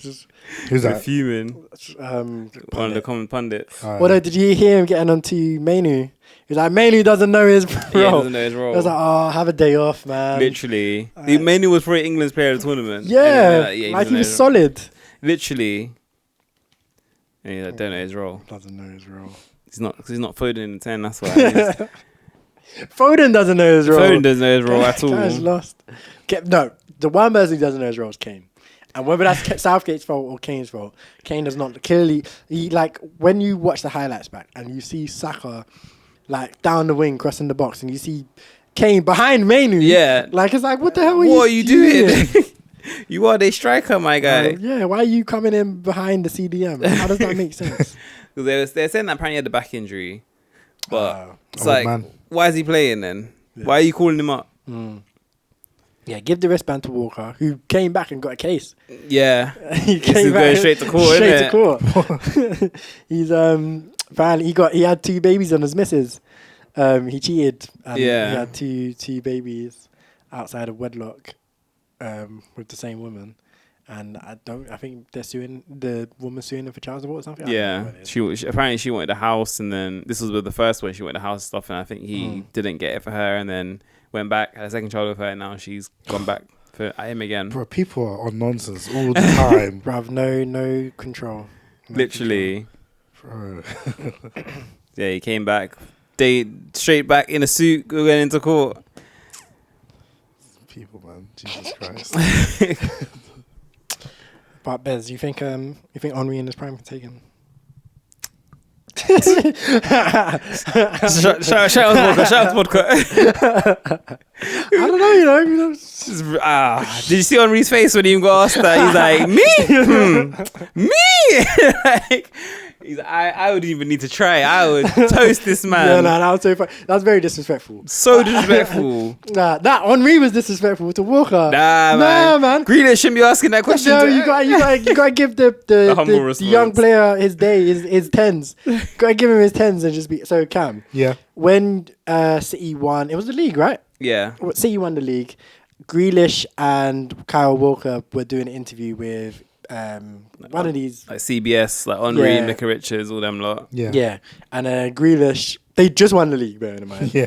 And Grealish asked Henri, he was like, yeah, in your prime, do you reckon you could take it? Because obviously Henri would play down the left quite often. Walker's a right back. So it's like, yeah, in your prime, like, how do you think you'd fare against him? And Henri was just like scoffing, like, me? How dare you? I would have him for dinner, like, kind of like. I'm like, nah, man, he's just won the league. You gotta be like, it would be a tough day, man. Can't even do a French accent, like. It'll be a tough day. Henri does not sound like that. But just say, it'll be a tough day, I might bag one, but, like I might be able to catch him napping, but I would have to work for it. Like, say something like that, but Henri was like, me? Henri is that guy. I would have gave him 40. Literally. No, that MJ, that Michael Jordan, like, I'm giving him 60. Henri is that guy. Like he can definitely give that attitude, and I believe him. I believe it too. If you're asking, I don't know, who's a good left winger, like Nani. If you're asking Nani, will you take Kyle Walker? Then he should be saying, I might bag one. Henri, Thierry, Titi. Nah, man. He went to Barcelona and sat on the bench. Can't be that not good. straight away. Nah, them man were winning the Champions Leagues and that. Etu, Henri, and Messi. Etu put him on the left. Etu was at centre forward. Where? Nah, left wing, my G. Etu couldn't do it. That's why. Etu couldn't do it. He didn't have the facilities for that one. Didn't need to. We will never know if Etu could do it or not because he said Henri left wing, my G. Henri did it. He did it. He did what Atty for the team. Team player. Yeah. And he was like 30 something in them times as well. He was old. Yeah, man. Glory hunting. It's going to be interesting to see who they hire.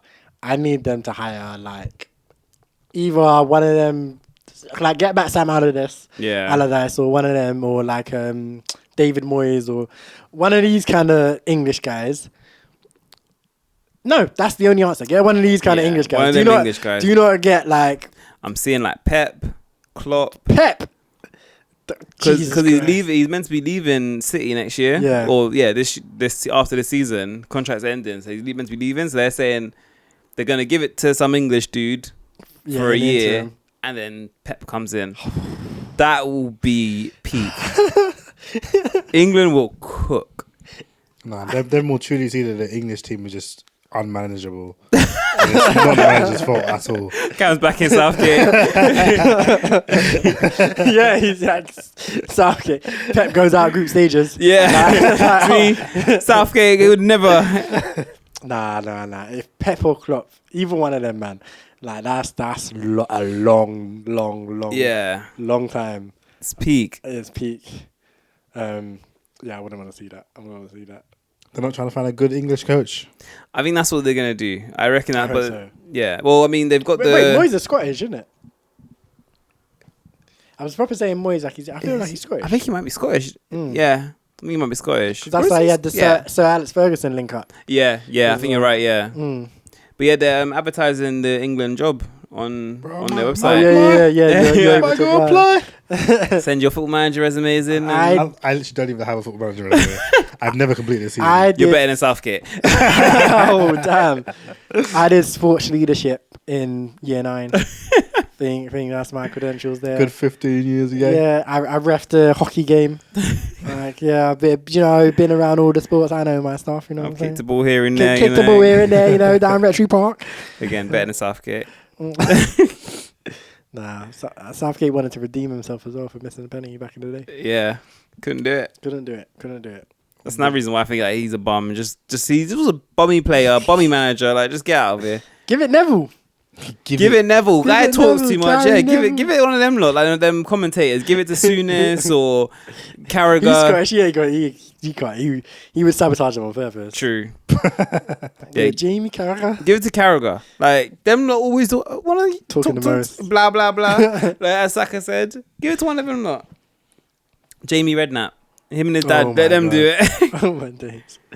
Yeah, nah. Give it. Yeah. Give it. Sean Dyche. Yeah. That'll be Southgate ball back. Yes. 5-man back. Burnley football. That's it. Like every single England game just needs to be like a cold, rainy night at Stoke. That's what it needs to be. That's what I want to. We literally got to I don't care whether we're playing in Mexico. It's literally got to turn this into a cold, rainy night in Stoke. All right. Yeah. 10 men behind the ball. Whip it up top. Peter Crouch. Get it on your head, son. Right. Don't let the ball touch the floor because it will just not bounce. Yeah, literally. Yeah, we can't have Pep come in and just have them playing sauce ball, tiki taka, playing forward through the lines. To be fair, Pep the team ain't got the players. Firstly, Pickford is not a good distributor. He's not. So that's already a breakdown in Pep's system. They got Ramsdale. Oh jeez. He's a decent distributor. He's not good. He's not decent. But I think he's probably better than Pickford. Yeah. Walker plays with City. Stones plays for City. Yeah. Gay, he's good with his feet. Yeah, decent. Yeah. Sure, I'm sure he could do it. Yeah. Rice, not a great passer, but he can. If they have Mainu and. He would just get Calvin Phillips back, because you know how much he was missing. He was at City. Pep has to City true, as well. True. Yeah, it'd be City ball. Foden. Yeah. Kane, they wanted him. They didn't get him, but they wanted him. Yeah, Palmer was there. He learned under Pep for a bit. Yeah, man, I thought that'd be problems. That'd be bad.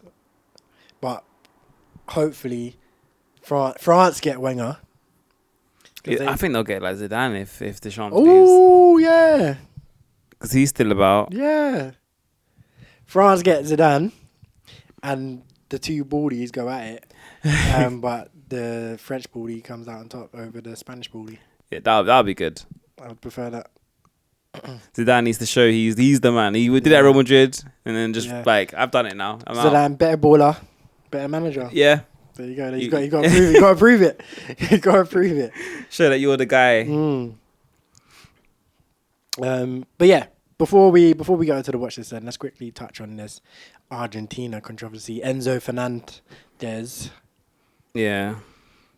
A lot of players. Well, there's a lot of players, but he posted it. Oh, was he the one who posted it? Is it all up in his face? Yeah. He recorded it and put it on his story. Yeah, it's basically they were singing. The Argentina coach after winning the Copa America was singing a song telling French players to basically go back home. Yeah, go back to where they came from. Go back. Then they play for France, but they're from Cameroon, like Mbappe, and that's what how the song basically went. And they were all just singing it with chest, loving it, loving life. Yeah. And again, they won the Copa America. France do not play in the Copa America. Yeah. That's so weird. That's why I saw some people saying, because there's a quote from Mourinho where he was saying something about how he would like to see French players play for their national teams and stuff. Like, so like, for example, Mbappe play for Cameroon rather than play for France. I would love that. Yeah, like I would love that too, but it's not our place to tell them. Yeah, it's not our place to tell them, and it's definitely not our place to be singing about it once we've won our trophy in a completely different situation. And it's not like they're like Mourinho probably is saying it from a side of Africa. Like, I want to see African teams be better. I want to because they have the talent. Yeah, they have the talent. The talent is out there. They're just playing for different places. Yeah, exactly. Like there was a stat there was a video that came out with like all the different African players at this Euros, and I feel like Ghana and Nigeria were by far like ahead of just how many players they had. There was like I think 12 or 13 people from all the different clubs, and yeah, it's like if all of them were playing for their national teams from like African national teams, it would just be a lot better for the African teams because they got the talent, they've got the players, just don't play for them. Yeah. Whereas the Argentinian side aren't singing it, thinking, "Oh, this will be great for Africa. Yeah, it'll be great for football. Yeah, it'll be great for football." They're just taking the piss. Yeah. Being racist because Argentina is one of the most racist places. It is, isn't it? It's ridiculous. You just look at the team. Like I think that's probably one of the only I could think of them and Uruguay maybe are like the only national teams that don't have any black players. Nah. And then considering they're in South America as well, where a lot of people are black. A lot of people are black, other than in Argentina because they got rid of them. Yeah. Because Argentina, like a lot of places in South America were part of transatlantic slavery. So they have black populations. Like for example, Brazil, where like it was just completely integrated after like the abolition of slavery and stuff, and their country's just been everyone's some form of mixed race now, pretty much in Brazil. Argentina went the other route and was like, "Nah, we're just gonna get rid of anyone darker than a piece of paper. we are going to get rid of them, so crazy. One way or another." And just they just various government policies, just led to like the black population decreasing. Like you can literally look at charts and stuff of like their census and stuff to see like the percentage of the population just decrease like that, like plummet. That's mad. So it was what in like the 60s sort of time. Yeah, that's crazy. But yeah, Messi went on the bus apparently. He went with his family. Yeah, he posted a picture on Instagram of him with his son. Like, I'm not involved. His son was eating plain pasta and spam or something. Like, it looked like horrible. And they had their fake cred. Messi. Oh yeah. Messi's own cred. Yeah. I got cred, bitches. I got cred. I thought you meant prime. I thought you meant fake cred is prime. Well, yeah. Cred is prime. And then no, but I thought you were calling prime. Oh, fake cred. Fake cred, yeah. No, they had Messi's got his own fake prime. And then he's like they were just there drinking it at the table with their pasta and spam. What you don't know is that was all set up for the picture. That wasn't their real meal. Probably. They probably don't drink that drink. They're just doing it for product placement and stuff. But yeah, it's just Argentina, and then you just have like his players, his teammates, like unfollowed him on Instagram and like made statements and stuff. Yeah, Wesley Fofana, big up him. He came out and said like this is not right and all this kind of stuff. And then people are like, "Oh, you should have called him." Yeah. Chelsea, and then you have other people coming out now and saying like white people, obviously. Like, "Oh, you should have called him. If your teammates with someone and you see them do something, talk to them in private." I'm like, no, absolutely not. If you want to post it with chest, I'm gonna respond equally. Yeah. Then did you see the other teammates who were backing them? Caicedo and Nicholas Jackson. Yeah. They posted a picture of him like smiling with a little black kid, and it's like, are they black? Yeah. And they're like, oh, saying someone's African is not an insult. Like, why would you take it that way? That's an insult. It's like, it's not an insult, but it's coming from a racist place. Yeah. Like it's the connotations behind it rather than what they're saying. Yeah. You don't belong in France. Go back to where you came from. Exactly. So it's messed up, man. It'll be interesting to see if he gets a ban or anything. I don't think he's going to. I don't think he will. Because he put out a statement apologizing about it. Was he? You said he was on filming, right? Yeah. So he was like selfieing and then recording the bus, and then he's just like, like proper like. But there was mad players on this bus. Yeah. I think I bookmarked the video. I mean, so I can if I got it. One of them ones where they don't even realize what they did wrong. Because like, if they did, they would not be posting this video. Yeah. If they knew what they were saying. Because they know. They know what they're saying, and they just don't realize that other people are gonna look at it and be like. Yeah, they don't clock that what they're saying could be taken offensively. Yeah, they know. I think they know because I feel like it's probably a racist song in Argentina, but it's like I guess it's like how people back in school you would sing "Ding Dong the Witch is dead" sort of thing. It's like people sing it in England, and it's probably in that way. Like they'll sing it there and it's fine, but then obviously other people might take it a different way, and I think that's just what happened here. I feel like you shouldn't. Like with something so specific, like there's no like nuance to it. There's no like deeper meaning. It's just face value. What they're saying is offensive. Yeah, it's not. But they don't consider it offensive because Argentina is a racist nation.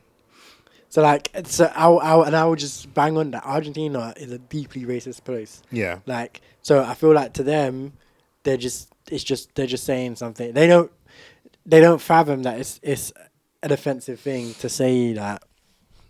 Or they do fathom it's an offensive thing, but they don't care that it's an offensive thing. Yeah. And it's only because of the backlash that's like, shit. I think that's literally it. I think they just don't care.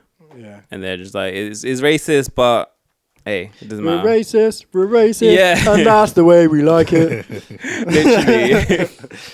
And then, it's only because of the backlash that they've actually come out and said anything. Because if there was no backlash, they wouldn't come out and said anything. Like, I don't think a lot of the players even come out and said anything. I think it's only Enzo because he plays for an English team and he's so blatantly there in the video. His live, yeah. Yeah.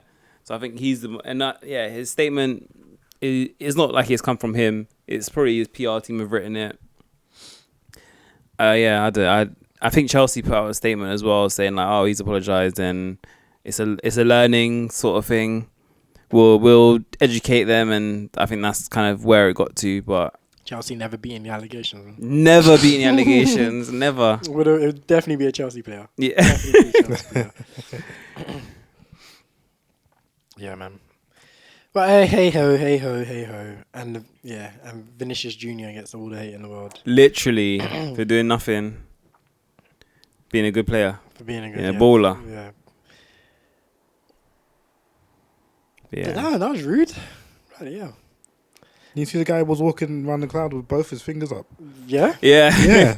In the match earlier. Yeah. Did not see that. He was just using to everyone that MJF. He just like. Oh right. Yeah, like even when there was one point where he was in the crowd, Ospreay grabbed him. He was like, still did it even when he was being grabbed. Oh my god. Middle fingers. Flipping a bird. But anyway, that's what's new in the world of football. Anyone playing fantasy football this year?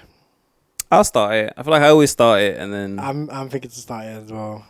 I literally dropped out of not dropped out, but I did the Euros one. The Euros one, I was on it. Did you finish it or no? I literally uninstalled the app after the second set of games. Why? Because so in the second set of games, so many of my players didn't play, and I was like, I don't care enough to look into who's going to play so that I can actually make a team that's going to get points. Yeah. So I was like, F it, just uninstall this thing, man. It's easier to do Premier League fantasy football. In what way? I still don't know any players. You have less transfers and stuff, so once you made your team, you're kind of stuck. Yeah. Oh, I see. Okay. So you have one free transfer a week. Yeah, you can make more, but it costs you points and stuff. Mm-hmm. So you make your team based off. Yeah, obviously you don't know the players, but you can. Yeah, you can suss out gauge. Based on prices and stuff. I'm sure you know some players as well. If I could set one team and be like, okay, cool, and make respectable points, then I would do that. You can. The only thing is there's injuries and stuff as well. That's what the worst part is. I think that's why I always click off. Like I'll have like a couple of weeks where I'll be doing really good, and then like Haaland will get injured, and I'll be like, and I just won't change it, and then I'll lose loads of points. Then that's why I just stop playing. Yeah, I feel like that's what will happen to me. I'm like, it's not worth the time. Yeah, I got invited to a league, and I'm deciding. I haven't started a fantasy in a minute. and I do the same thing. I always start. There's no chance in hell that I last until April. Yeah. May, like, not a chance. But it's usually fun at the start. Yeah, it starts off really fun. So I'm thinking. And I also won't be watching the games. It's literally, I get nothing from it if I think about it. I'm like, social. No, because I don't want to talk about football. I actively dislike. Like on the podcast, I don't mind. Right. But when I'm out with people, like my friends and stuff, I don't want to hear about football at all. Like, yeah. When people start talking about football, I legit just instantly just leave the conversation. Like, I can't be bothered. Yeah. I feel like fantasy is a topic of conversation. Like when you have a league at like work or something, for example, it's like, oh, how you doing in the league? Oh, you're doing quite well in the league, or oh, you suck, sort of thing. It's always a topic. Yeah, I literally got added in the one that we did. I got added to a group chat, and I never said a single word. Like someone legit added me, commenting on my team in the second day because I obviously had a bunch of people that didn't play. Yeah, I don't care enough to respond with banter or take offense or whatever. Yeah, you calling me out, I don't care enough. So I'm doing enough to say nothing. Just ignored it. Yeah, fair. Right then, the watch list. The watch list. The watch list. Who wants to go first? I can go. So obviously we watched Blue Lock. Yeah, episode Nagi or Nagi. Episode Nagi. You know, I'd forgotten that Nagi was the whitehead Donny. I was legit thinking Bachira in my head. Oh my god! until the movie But he started. told us it's from Nagi's perspective. So what different perspective would That's Bachira why I was have? confused. Exactly. That's why I was confused. Oh my bro. god! I even said it was when he came up with the purple dude. Yeah, from school. I fully had none of that registered in my brain. I was legit thinking Bachira the whole time until the movie It would started. literally be the exact same, just with a different narrator. Like, oh my days. But yeah, it was so sick because I feel like his perspective is the best perspective to see. Yeah, like because of how he came across in the show, being so aloof initially, and then getting into love it. the game. Yeah.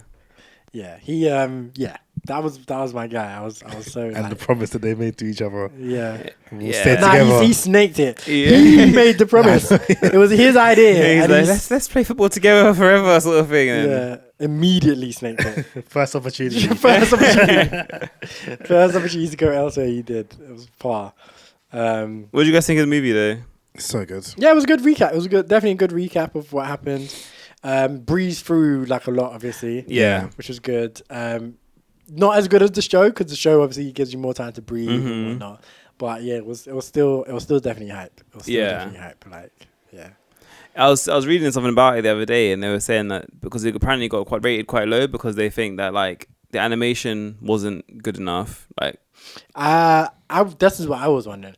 I was like, did they reanimate anything or did they just take from? I thought they just took from. I think 100% they took Yeah. from. I mean, apart from like the matches that were between Nagi's team and other teams. Yeah, like the new ones that we didn't see. Yeah. But even those were kind of just breezed over. Well, they were just pumping teams, so yeah, that was breezed over. So there was that, and then they were like, "Oh, it was too quick," because I think apparently the manga is actually a lot more fleshed out. So they were saying that it was way too quick, like for what the actual manga is. And this is a separate manga. Yeah. Okay. That's fair. Yeah, I mean that's fair. Like for me, the series, I rate that higher. I rate the series. Yeah, for sure. 10 out of 10. Whatever. Yeah. But like, it was just enjoyable to just see more Blue Lock. Yeah, exactly. Yeah, that's what I thought as well. Like, it wasn't a. I said to you guys, it was good, and I recommend watching it because you like Blue Lock. But it's not like oh my god, it's a 10 out of 10, like movie, best movie of all time sort of thing. But I feel like that's the same thing that happens with like all of the movies, even the Demon Slayer movies. Like because they're a continuation or at least an addition onto the main story. Yeah, they never like stand out so good. Yeah, exactly. Like I mean, you say that, but that Demon Slayer Mugen Train, man. But that first part was absolute trash. Awful. Second part, second part, man. Second part was great. Second part is the greatest thing of Demon Slayer that's happened. Like, that second half or the second towards the end of that movie is the best final fight. Yeah. Demon Slayer has ever been for me personally.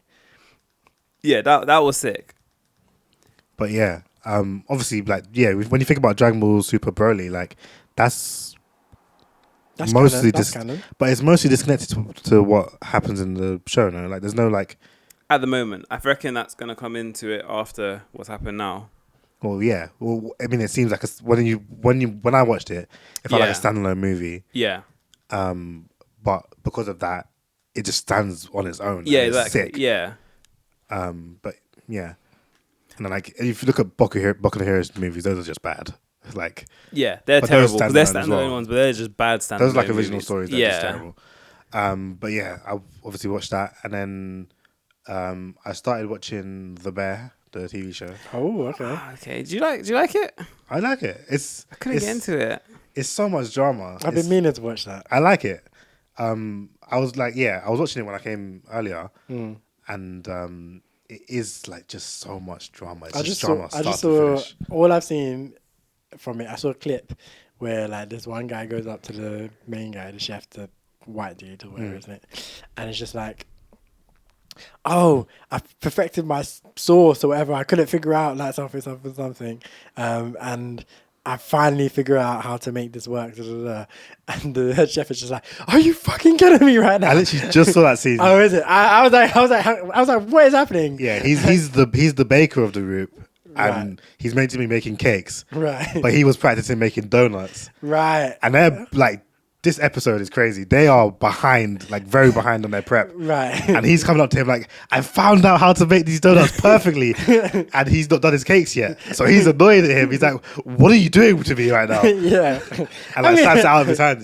I was like, that was a bloody overreaction. But I guess it makes sense. If you're expecting someone to be doing one thing and they're doing a complete other thing, it is like a piss take for sure. But I really like I'd say all of the characters, because they've all had, I've already seen the first 7 episodes. That's like most of the first season, and all of the characters have had a good arc. Like they've all started off being like it's a rundown shop. They are minimal effort people, just doing enough to get the food out, whatever. New guy comes in. He's like, okay, we're gonna elevate it a bit, and then they all resist at first. But now they're all on board, and like some of them are, like that guy, he was inspired by the new guy, so now he's making cakes and he's making donuts. He's just getting better. Yeah, it's great to see. But yeah, I think it's good. I think. Where are you watching it? It's on Disney Plus. Disney Plus. Yeah. Ah, right. So how much did you see? Only like 2 episodes, maybe. Because I maybe 3. I started watching it. And I couldn't get into it. So I was like, I'll come back to this another time. I think it's worth watching. It's got a lot. It's got like 3-4 seasons now as well, isn't it? I think the 3rd season just dropped on. 3rd season thingy. Yeah, I think it's definitely worth to watch. It's 20 minutes per episode as well, so it's like it's quick drama, you know. Oh, it's 20 minutes. Yeah. Damn, but it's not often you see a drama show that short. Yeah. It's marked as comedy drama, and I was like to myself, "Where's the comedy in this?" Bro? That's what I thought. I thought it pure would be funny. drama. Comedy these days, it doesn't exist. Like, no. I'm so serious. Like, so many stuff I see marked as comedy. I'm like, this is not, like, Parasite is marked as a comedy on Netflix. I'm like, that's not a comedy, bro. The anime or the movie? The movie. I haven't seen the movie, but I saw that it was marked as comedy. I was like, oh, is it? No, I didn't think it was. Like, I just feel like there's not enough comedies being made. So if you have a TV show or a movie with just a couple funny moments, they're just gonna mark it as a comedy. And because I feel like comedy is dead. Yeah. Right now, not dead, but like comedy is like taking such a backseat right now in terms of being made. So that that was why I watched it, because it was like 25 minutes episode. So I was like, oh, it's a short little comedy. I can just put it on, quickly breeze through it, sort of thing. And I was like, oh no, this is quite deep. Like you have to actually suck your soul out. Yeah, and then I couldn't get into it. And then I watched the Star Trek movies, the reboot 3. With John Cho and Chris. Something. Chris Pine, that's it. It's not Pratt, the other one. The other one. Yeah. Too many Chris's. Not Pratt or Hemsworth, the other one. Or Evans. The non-Marvel one. And I quite enjoyed them. They're like, Yeah, they were good. I liked them. I'm really getting into this Star Trek thing in my How old many age. were there? 3. Oh, it was 3. Okay, I think I only watched 2. Yeah. They're on Disney as well, or something. They're on Disney Plus as well, yeah. Okay. No, sorry. They're on Paramount. Paramount. Yeah. I I'm like this close to going back and watching the old stuff. Oh my god, that's the commitment. Because I'm just really liking Star Trek in general. Did you watched Discovery, right? I've watched the first 3 seasons of Discovery. Right. I've seen all of Strange New Worlds. I've seen the cartoon Lower Decks. I've seen now these 3 movies. You're gonna start watching Enterprise now, Next Generation, all of them things. Stargate. I'm considering it now because I just want to know. I just find the way the story is told, like the episodes are told, or like the movie is told, just to be enjoyable. Just episodic stuff, man. Villain of the week type beat. Yeah, but because it's so sciencey, even if the science is just pure nonsense. You just need to watch more Doctor Who, man. Doctor Who doesn't feel the same though. British, good British stuff, mate. What's your Doctor Obviously, Who? I like Doctor Who, but Doctor Who doesn't feel the same, man. It feels because this has so many more characters as well. Like Doctor Who has, you have the Doctor. If you watch Doctor Who from back in the day, there's more characters. Watch Doctor Who. I don't even know that for a fact. But watch Doctor Who watch the original Doctor Who. Then. No, I'm not doing that. How many episodes would it be? Do you think? Have you looked of what to of watch Star Trek? all the old Star Treks? Yeah. No, I haven't looked. I've not looked. Because if you watch that and you tell me One Piece is long, I reckon they're about the same. No, but I already know. I've already seen. Remember, I watched pretty much all of Grey's Anatomy in over a year. I could do One Piece in terms of the time. I could do it. Yeah, it's just not anywhere simple for me to do it. Like if it was on Crunchyroll dubbed, I would have already done it. Fair, yeah. But it's not anywhere for me to do it simply. So that's the only reason why I haven't. Yeah, at this point, you have too much time in your hands, man. You need to get a job. You need to get a job. Man's out here saying I could watch One Piece in a year. Like bloody hell, man. I did. Possible. Grey's Anatomy was what? It was 18 seasons of like 20 episodes per season, 40 minutes per episode. It's about the same amount of time. Probably, yeah, or similar. Bruv, never mind. And I did that over like maybe 6 months because I took breaks. Like I was watching a season a week pretty much. But yeah, new shows have ruined us because I want to watch Charmed again. But I keep seeing 8 seasons and 20 episodes. I'm like, I can't do it. I can't. I'm just so used to them 8 episodes. Yeah, 6 episodes, 10 episodes, easy. Just power through it. I miss it too. So do I. But like just going back to watch it all would be like, if it was an airing show now, I could probably do it easily. Yeah. But to go back and rewatch it all, but I'm gonna do it at some point. I missed the being like watching a show live. Starting in September, having the end of the year break, the coming Christmas back, episode. Then getting gas free, like always coming back in. That was good. I feel like the last thing that I did that with was like Arrow and that. Yeah, same. Yeah, I think same as well. Afterwards, it was just all available streaming, binge watch. And then I also went to watch a movie called Kinds of Kindness, which I think I told you about last episode. Oh yeah. It was extremely interesting. I don't know if I would recommend it, but yeah. It was like 3 stories in one, 3 separate stories. Like the actors playing multiple roles, like within the story, or within this movie. That's balling out, mate. Triple double. Sorry, but the stories were very interesting. Like one of the stories, the characters were a part of a cult where they were like, you can only have sex with the 2 leaders of the cult. If you have sex with anyone else, you get kicked out. And the way they would check to see if you had sex with anyone else is they'll put you in like a sauna, turn up the heat until you like pass out, and then lick the sweat. And then from licking the sweat, they could, I guess, tell whether another guy has. What the hell? Like, one of the characters gets raped by her husband because she's like in the cult. She's left her husband. She goes back to see him. He drugs her, rapes her, goes back to the cult now. They sauna her, lick her sweat, find out she's was raped. Yeah. Tell her you shouldn't have let him do that to you, and then kick her out. What the hell? Oh my god! And she's like losing her mind. And then that's only one of those stories. Yeah, that's crazy. That's absurd. Yeah, it was a wild ride. Is that the one with Willem Dafoe in? Yeah, Willem Dafoe, Emma Stone, the guy he said was someone's husband. I can't remember whose husband he was. Kirsten Dunst. Yeah. It was wild. I say that again. I think it might be worth a watch because it was crazy, but it was well made. Like it's just a well made movie. I think that the director and like the guy who the main reason I went to watch the movie was because of the director. Who's the director? Taika Waititi. Nah, his name is Could you read it? Yorgos something or other. He's like a Greek guy, I think. I forget his name. But yeah, I mean, the other movie I saw of his name is Yorgos Lanthimos. Okay. But yeah, the other movie I saw of his was Poor Things, and it was a wonky story as well, but it was just one story told, and it was easier to follow, made more sense, and was less weird than these three stories. Yeah. I'm not even seeing that one in Cineworld.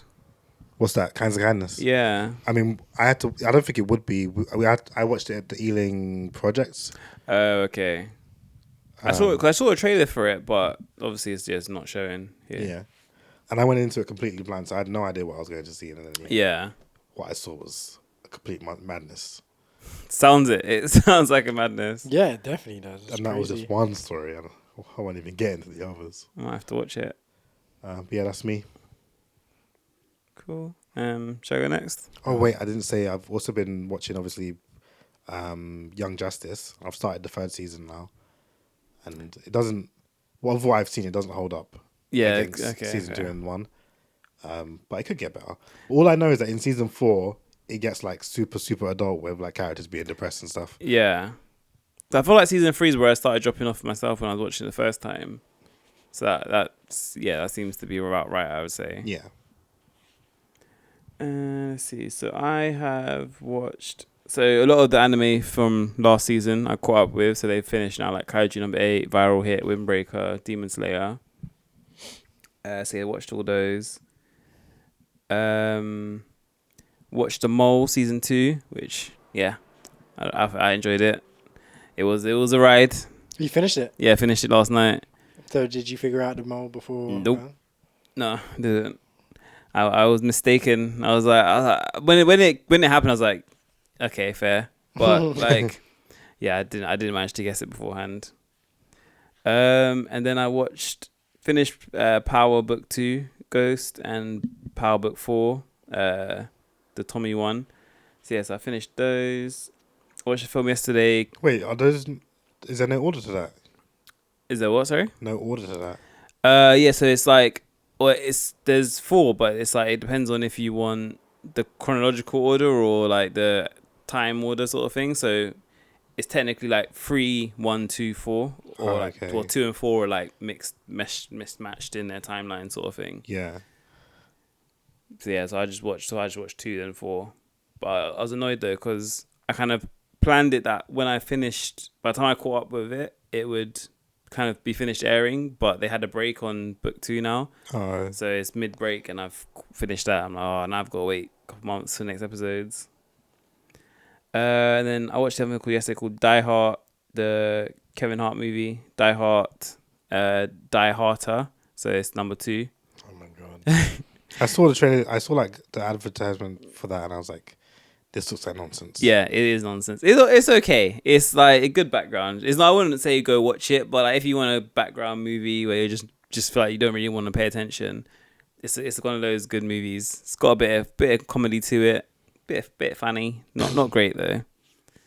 And then when I went to cinema, I watched Long Legs, which was meant to be a really good horror movie, but yeah, it wasn't that good. It was okay. Was it scary?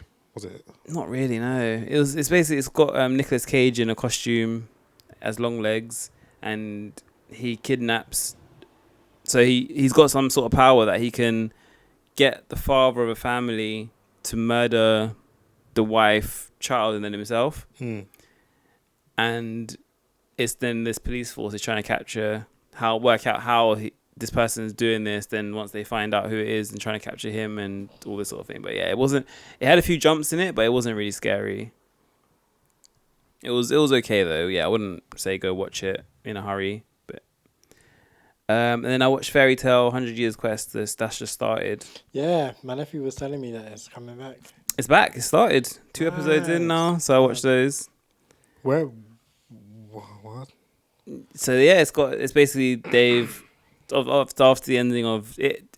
It ended, the first one ended with like leading into it. So like it ended with them saying we're going to go on the 100-year quest. That's the next thing we're going to do. Yeah. And then this is them basically starting the 100-year quest. Okay. Which is a quest that no one's been able to complete in 100+ years. So they're him. So Natsu, Urza, Lucy, Wendy, and Gray are going on this quest. I see. Wendy? Yeah, she's gang now. Wendy? She's been gang for time now. Yeah, she? she's gang. She joined Fairy Tail, didn't she? She joined Fairy Tail like immediately after. After their ending the battle, and then she pretty much instantly. Because she's a Dragon Slayer, wasn't she? So pretty much instantly joined the gang. Where's Gajiel? Yeah, he's still in the guild. Oh yeah. Yeah, she did join. I watched Fairy Tail in time. Childish. Bro, I wanna, Childish. that's something I want to complete. Like, Why? Because it's childish. so easy. It's It's easy just so though. easy. I mean, it's annoying, but it's so easy. It's I too know for a childish, fact that man. there's so many points where I'm just like, why does this doesn't make sense? This is Yeah. dumb. Don't eat this fire, Natsu, if it's the last thing you do. I'm gonna eat it because I've run out of my fire, so now I can eat it. Like, no, bro. But yeah, that's me. Yeah, it was good though. To be fair, from the start, it's gone pretty much straight into action. Like 2 episodes in, so I wonder if it's gonna be quicker than the original one. Cause yes, it's gone quick so far.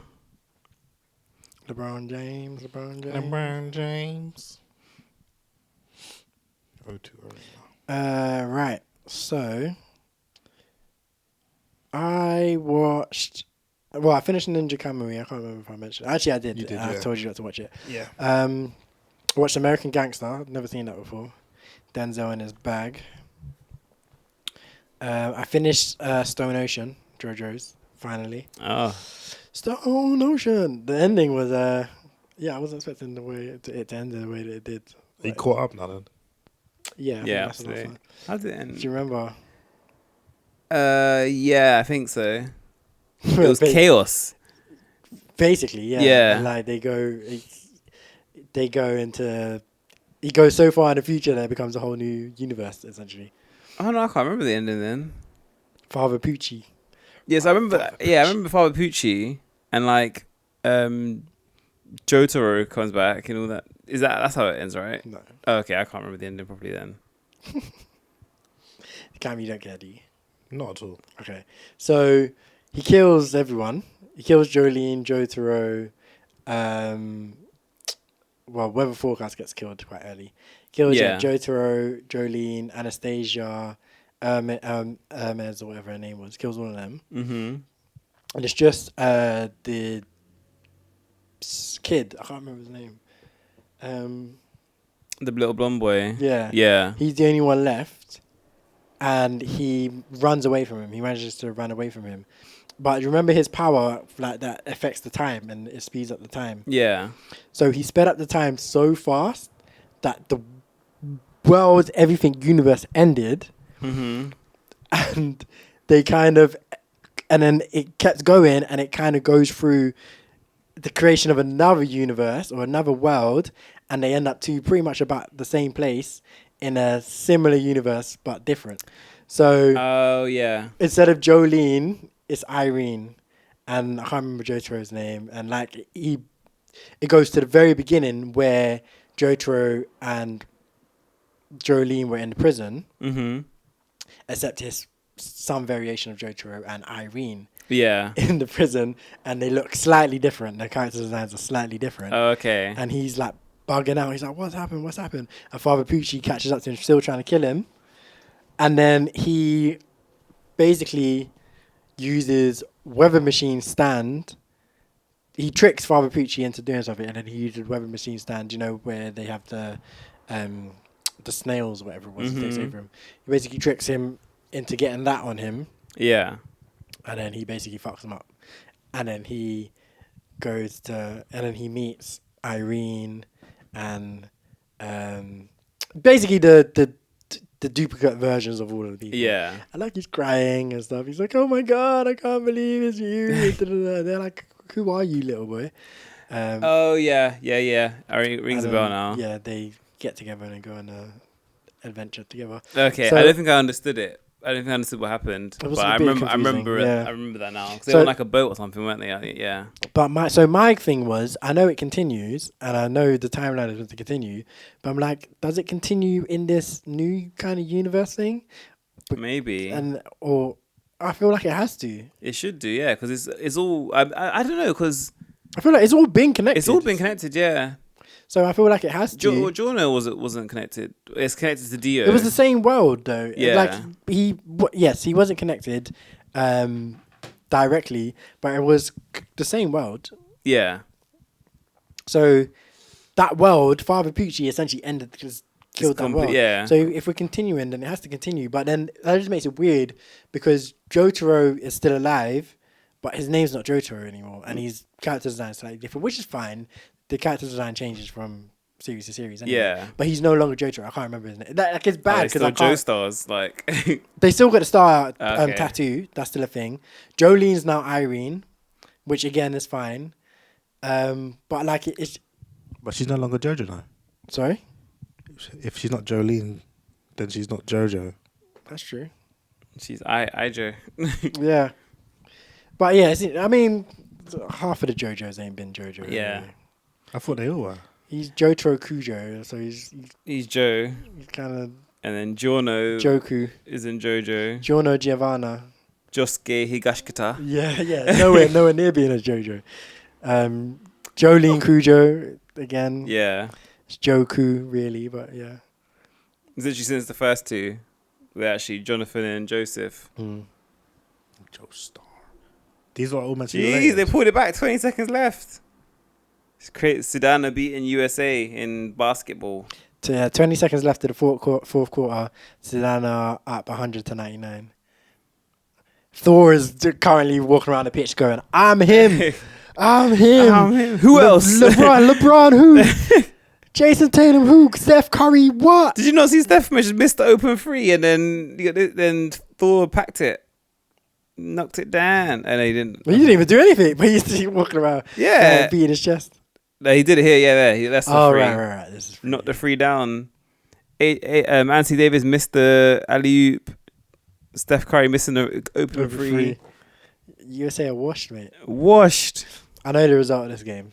Oh, you know. So I'm not going to spoil it. But USA are going to win, I reckon.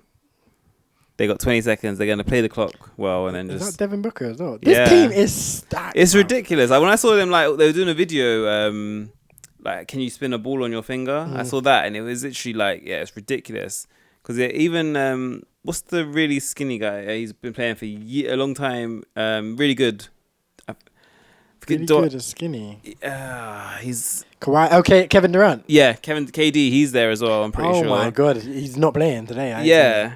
Like they got so many people, like all the best people. LeBron, there. Curry, and Kevin Durant are legitimately the three best players of the last 20 years. Yeah, like since Kobe, and they're all here. And they're all here in this one team. and in South Sudan, who have literally no one. I can't. No one on the team do I recognize from the NBA, which is meant to be the best league in the. Yeah. By like a long way. All right, 17 seconds. LeBron with the ball. Who's going to take the final shot? Who's going to take it? It's got to be LeBron, isn't it? He's him. Oh, knocks it down. Right, he knocks it down. That brings it 101 to 100 to USA. Yeah, Timeout. Sudan ain't going to try and stuff it. They're going to miss, I reckon. I think so as well. Kick it. Hoof it, man. They got time. 8 seconds is a lot. In basketball terms, yeah. It's not nothing. Like a good play, they can make it work. They're too tall. That's ridiculous. It's funny though, because like someone like Curry, he looks short. He's did. 6'3". It's like saw him. He's taller than Pogba.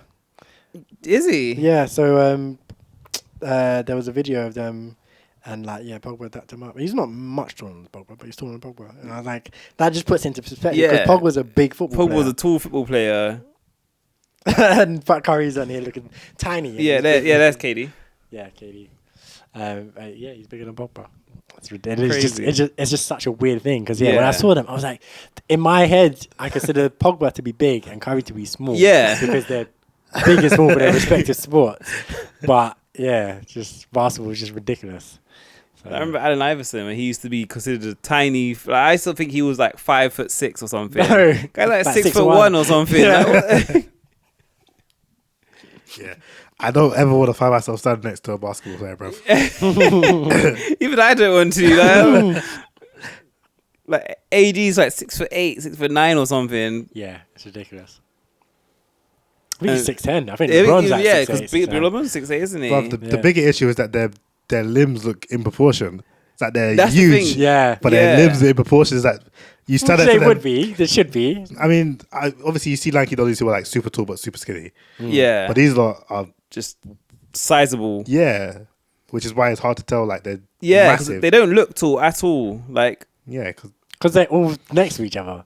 no, but I mean like. Oh, that was a good look. Poor, yeah, nah, that's dread. They could have won that. I thought I was going down. I thought I was going in. They could have won that. They absolutely could have won that. Gutted. Oh, that's so Gutted. unfortunate. They gave the USA a good run for their money. Embiid, former MVP. Yeah. He was cooking when he came on earlier. So Anthony Davis, Joel Embiid, Jason Tatum, LeBron James, Steph Curry, Devin Booker, Ann Edwards, Tyrese Halliburton. This team is ridiculous. They should be winning every game. They should be the generation of miracles, scoring in the opposite basket to keep it interesting. Literally, that's it. It should be like 114-1, and that's because they scored it. Yeah. Yeah, that Generation of Miracles episode where they're like, yeah, they scored in the opposite basket to make the score aesthetic. Yeah, that killed me. They wanted the game to be 1-1-1-1-1-1. So he scored in the opposite basket. They're too good. They have to make a challenge of it. Yeah, look at that. He beat his man. With what's that called again? I'm thinking of the NBA game when you hold the down on the right analog stick and you. Oh, what a crossover! Like, floater. Yeah, floater. That's it. Yeah. Went for the he beat AD with the floater, and then he couldn't get it either. That's a shame. They got Drew Holiday as well, one of the best defenders. Yeah, is that Drew Holiday? He's the one that got cooked. The bald guy looks familiar as well. That guy. Yeah, the back. That's White. I can't remember his first name. Something White. Derek White. Derek White. Yeah. Drew Holiday is one of the best defenders. He just got cooked. Cooked by a random guy from Sudan. No disrespect. No disrespect. Bam Adebayo as well. This team is ridiculous. Yeah, ridiculous. How much do you think they're all getting paid for this? Because to get all these men to come in. But I think they donate their paychecks. Okay. I feel like even like England with the Euros. So I think it's like I think most of these kind of super celebs, when they pay for their countries, they just donate their paychecks that they get for that. Okay, fair. It's about pride, you know. But anyway, sorry, I don't know if I finished. Decided going to do JoJo's Bizarre Adventure. So I watched A Quiet Place as well. I had some issues with it. I think you should watch it, Bez. It's a prequel. Like, when you watch it, you'll remember some... The stuff that they reference to the other movies, you'll remember when you see it. But it's a prequel, so it's not... Yeah. And Cam, you should watch all of them, because they're all good. This one's my least favourite of the three, but the first two are really good. I remember sitting next to our sister on the plane when she was watching the first one and seeing the scene when she steps on the nail. I don't think I can handle that. I think my heart will beat too much. That scene. I think I might die. I was in the cinema and I almost squealed. It was like, no, because it's just like she's stressing already as she's walking on these stairs. Is she pregnant as well? I was pregnant at the time, and she just steps right on the nail and she can't make a noise. And no. And I'm just there wanting to scream for her. Like, yeah, it was crazy. It's actually crazy. And then I've been watching Narcos season 2 as well. And I finished the game season 3 as well. So. But yeah, that's basically me. So unless anyone's got anything else to say, I think we can get out of here. Yeah, that's it. Quickly, actually, I just remembered something about Donald Trump thing. Do you know Tenacious D? Yeah. Jack Black. Jack Black and Kyle Gass, his band partner. Snaked him. Yeah. So they were on stage, and then it was Kyle Gass's birthday. Sorry. And then basically he they sang her birthday for him, and he was like, they make a wish when he brought the cake, and he was like, next time don't miss about Trump. Yeah. And then Jack Black didn't say anything, but then after he came out and said, I was blindsided by this, I'm disgusted by the comments, and I will no longer be touring with Kyle Gass for the foreseeable future, sort of thing. And then he came out and did an apology and that, and then so situation they're in at the moment. Was he trying to be funny? Yeah. It's crazy behavior. Yeah. Yeah, but I mean, it's such a tame joke. It is, but I mean, people don't like talking about death or like killing people. Yeah, but it's so tame. It's because they like Trump. That's it. Yeah. It's like it's so tame. Like if there was an assassination attempt on Kim Jong-un and he made the same joke, no one would say anything. Like or Putin. Yeah, exactly. No one would say anything. It's just So I'm like. Jack Black is a bitch for that, man. That's your boy. How you gonna throw him under the bus for a long time? Like for whole life, pretty much. Yeah. As far as I understand. How you gonna throw him under the bus for that? Like, nah. Shouldn't have made the joke though. Shouldn't have done that. It's a risky joke. It is. It's a risky joke. It's a risky joke, but to me, he could have said so much. He could have. There's so much worse that can be said about that. I mean, yeah. I feel like that's their humor as well. And also, it's dark humor. And also, there are people out there that actually think that like, do you know, the world might be a better place without my man.